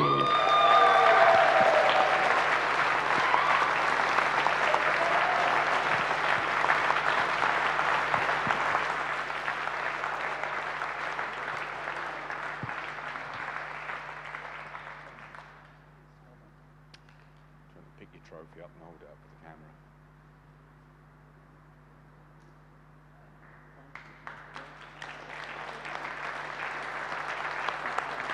That's it. Once more for your champion, Leanne Fury. Well, I'm going to ask them a couple of things because it's always nice to hear things from a lady's perspective. Usually you don't have to ask, you're told. But I'll come to you first, if I may, Lorraine. You've played in the Commonwealth Games, and this is your first time on the international carpet. Can I ask how you felt coming out here with all the people, knowing you were on camera? I thoroughly enjoyed it. I like playing in front of a crowd, so I really enjoyed it, and the crowd were good, very sporting. Yeah, well, you got one set apiece, and in the first set, you were pretty well nailing your length, but then in the second set, it wasn't quite the same between you both. Leanne, you said you were nervous earlier on, and I said to you, when you step on the carpet, try and forget everything. Can I ask, did you manage to do that? There's pretty much nothing in my head, so I pretty much managed that. That's a good answer. Well, listen, ladies, you've done the ladies' sport proud this afternoon, so when you go back tonight, both of you, You've done brilliantly. Thank you very much.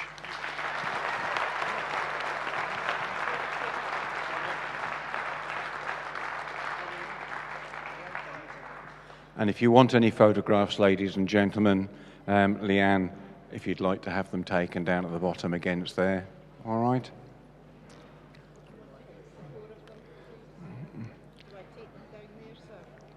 Well, it'll be against the back. Well, thank you very much, ladies and gentlemen. For those of you travelling home tonight, please take care. Hurricane Abigail is having her fun out there, so drive home safely and see you back tomorrow for the finals, 10 o'clock start. All right? So thank you very much. God bless you all.